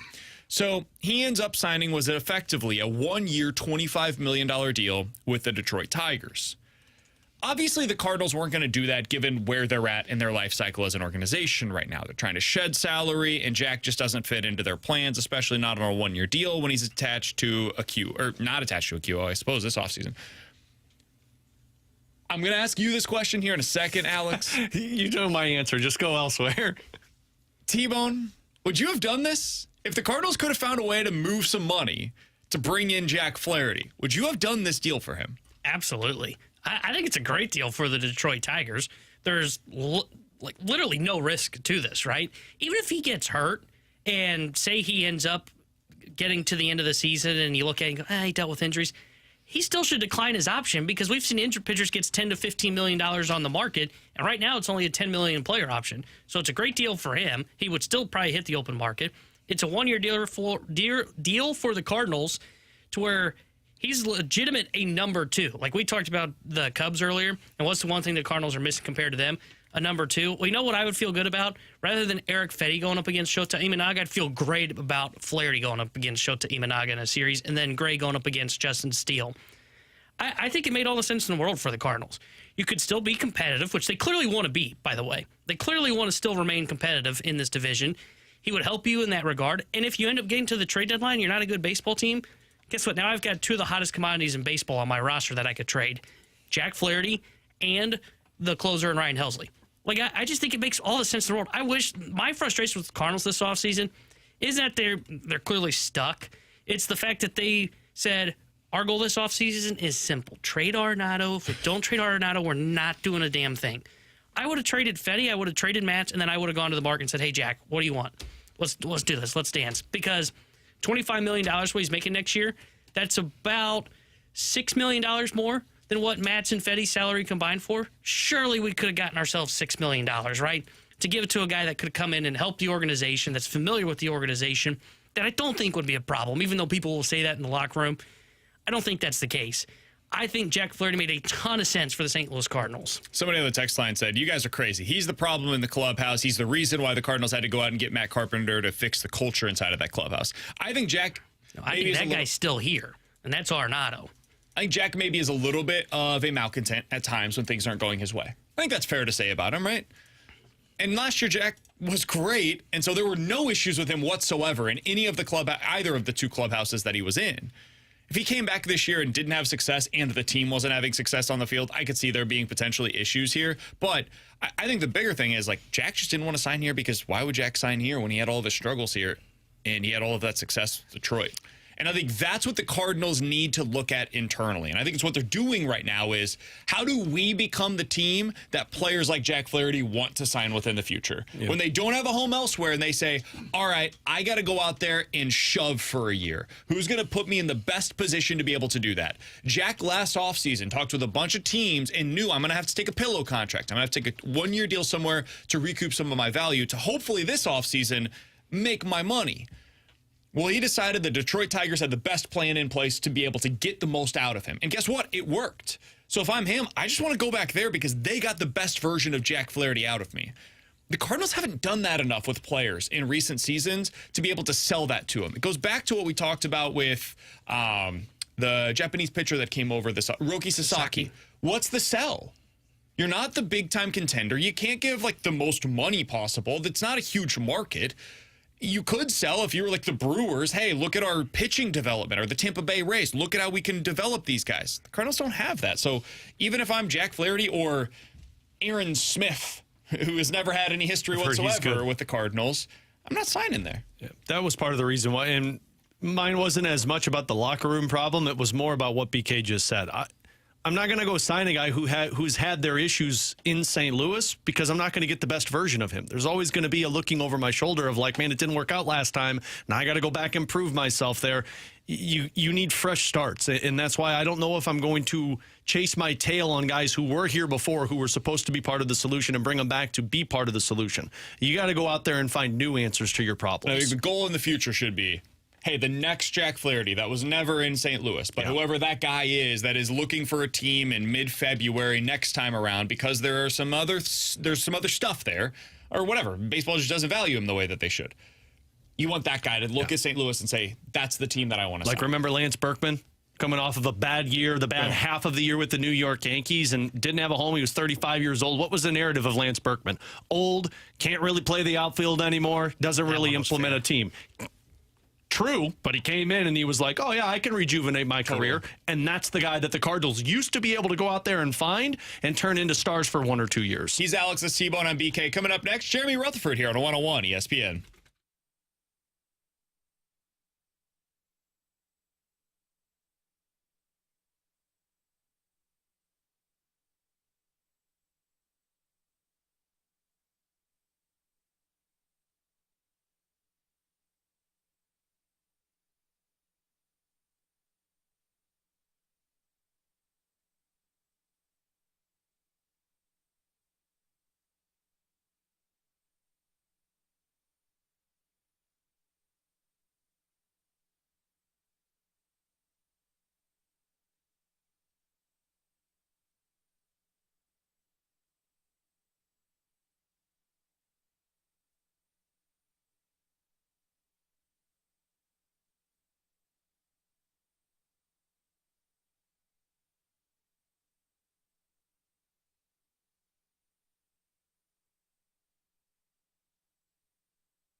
With Alex and T-Bone on BK, happy to go out to the Callier and Thompson hotline to be joined by our friend, the Blues insider for The Athletic. He is Jeremy Rutherford, joining us here on the show as he does each and every Tuesday on BK and Ferrario. Jer, appreciate the time as always. Let's start out with the news from today.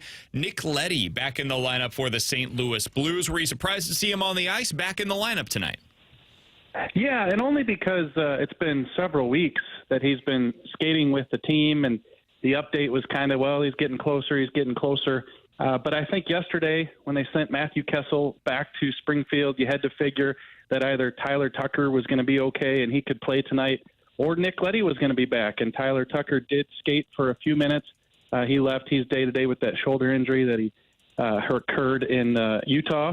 But Nick Leddy skating in that third pair, so he's going to play for the first time since Game 4 of the regular season, and he told the coaching staff over the weekend that he thought tonight against Edmonton would be a good game. Could you imagine going to your coach and saying, you know what, I think that game against the Edmonton Oilers with McDavid and Draisaitl, that'd be a good time to come back. I think my first game would have been the next one. Yeah, or the one Saturday after that, because the next two are Edmonton and Florida. Then you got Chicago. Let's go with that Chicago game. Yeah, well, I'll take the Chicago game and then 2 weeks off, and then I can, recoup after one game.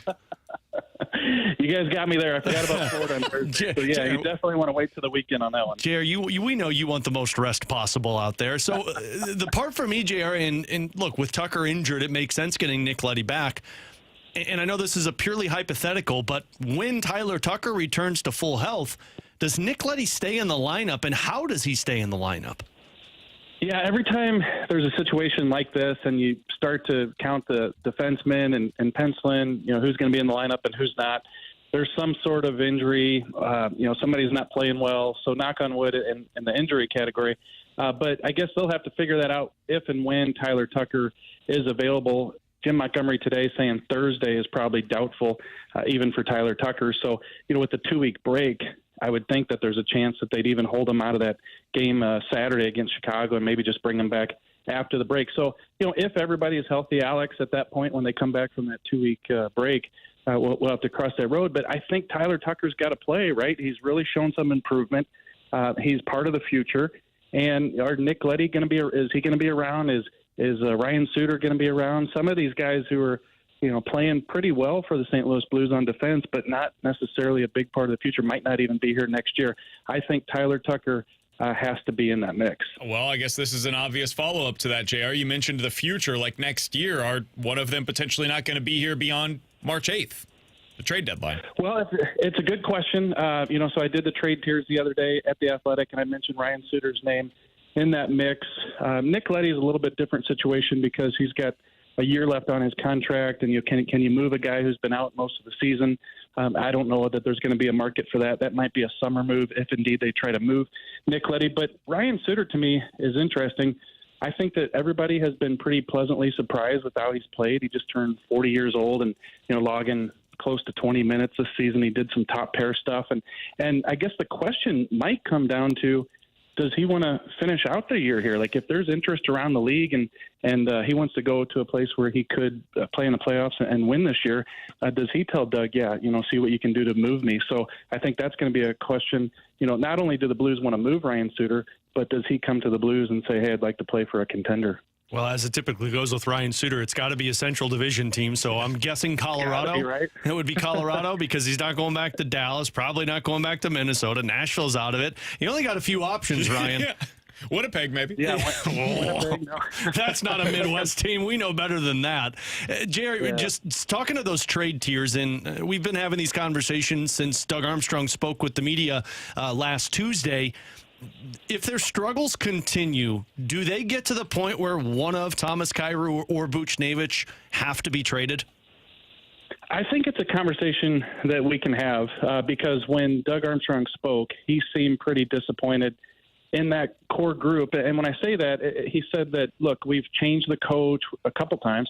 We've moved in some support players, and it just seems to be the same record with that same group. And so I think he made the move that he could make with Brandon Saad, but some of these other ones probably need some more time to make those decisions. And also, bigger deals like that, take a lot of conversations with other general managers. So, would it be time to move a Thomas, a Kyrou, a Buchnevich? I just think that's don't want to say franchise altering, but that's really deciding to go in a different direction. And so I think that's something that if they decided to do that, Alex, it would be an off-season type thing. Not saying that you were indicating a trade deadline deal, but I think that they're going to have to cross that bridge. Like, how do they finish the rest of this season? Doug Armstrong used that word. I'm going to observe. That's what he kept saying. I'm going to observe. He's going to look at these last couple months of the regular season and do just that, and he's going to have to get together with his staff and say, who out of that core group do we want to move forward with? JR, can you clear something up for us? Because we've had a couple of texters bring this up. I honestly don't know the answer. Maybe you do. Did Pavel Buchnevich add a no-trade clause to his contract for this season, or is that something that kicks in starting on July 1st? So here's how that works. Years ago, if you signed a new contract and you got a no-trade clause on that new deal, it did not kick in until the new deal started. So, if he has a modified now and then next year with his new deal kicking in, he has a full no-trade. The old way, that clause didn't kick in until the contract started. But recently, in the past couple of years, the NHL, they've changed that. And now you can make the no-trade clause retroactive to your current deal. But I've spoken to a couple agents, and they said that's not automatic. That's a negotiated situation.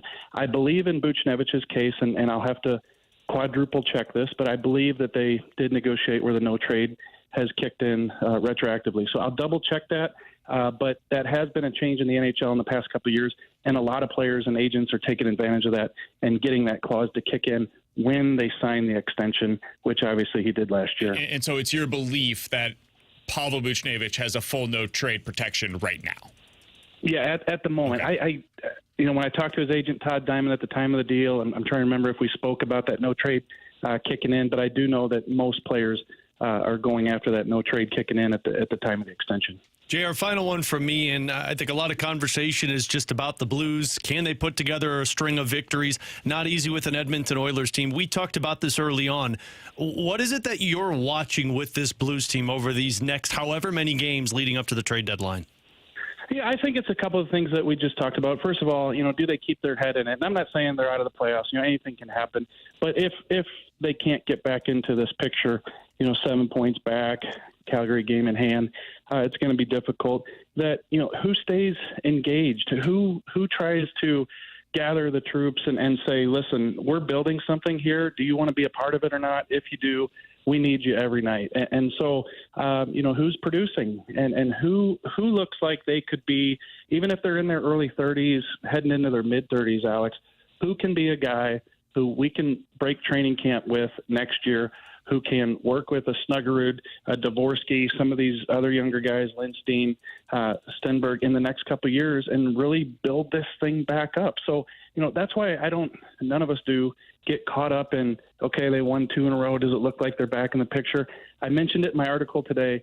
Every response that Jim Montgomery gives to the media includes the words, it's a process. And I believe that's to be true. He realizes that there aren't a lot of quick fixes here. Tonight we could see the power play go 3 for 3. Guess what? It doesn't mean they're going to go 30% the rest of the season. It's just a step. And so you're going to see things, I think, the last couple months of the season, guys, that, hey, that looks like a positive, or, hey, that looks like something that they need to work on. It's all a process, and I think that's the way the organization views it at this point. As of today, Blues closer to the 4th overall selection than they are a playoff spot. So that's the way that I'm currently doing. There's that tone we were looking for today. JR, we appreciate the time as always, man. Enjoy the game tonight. You get to see some of the best players in the world on the ice at Enterprise Center. So that's always a fun thing to see. It'll be fun. No, thanks for having me back. And I see Tanner made it back to his day job. So good job, Tanner. He's still struggling a week later. It's fine. He smoked a pack of cigarettes, and he sounded like a waitress from Denny's Waffle House ever since. Yeah, sounds awful. No, thanks for having me. Guys.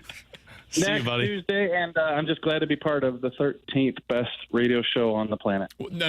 13th best mid-market midday show. Yeah. Come on, man. Isolate us. We came in on that list? Yeah. Oh, damn. Lucky Thanks, number Sharon. 13. Appreciate the recognition from you. All right, see ya. Take it easy. That's Jeremy Rutherford joining us as he does each and every Tuesday here on BK and Ferrario. Yeah, Barrett Media put out They're lucky I didn't see that earlier. their top 20 mid-market sports radio midday shows of 2024. Wow, look at us. Dan Dockich came in at number 10. He's a hell is clown. I'm coming for him. He's a clown. He's a bad person. Is Jason he really, and or are you John. just saying that?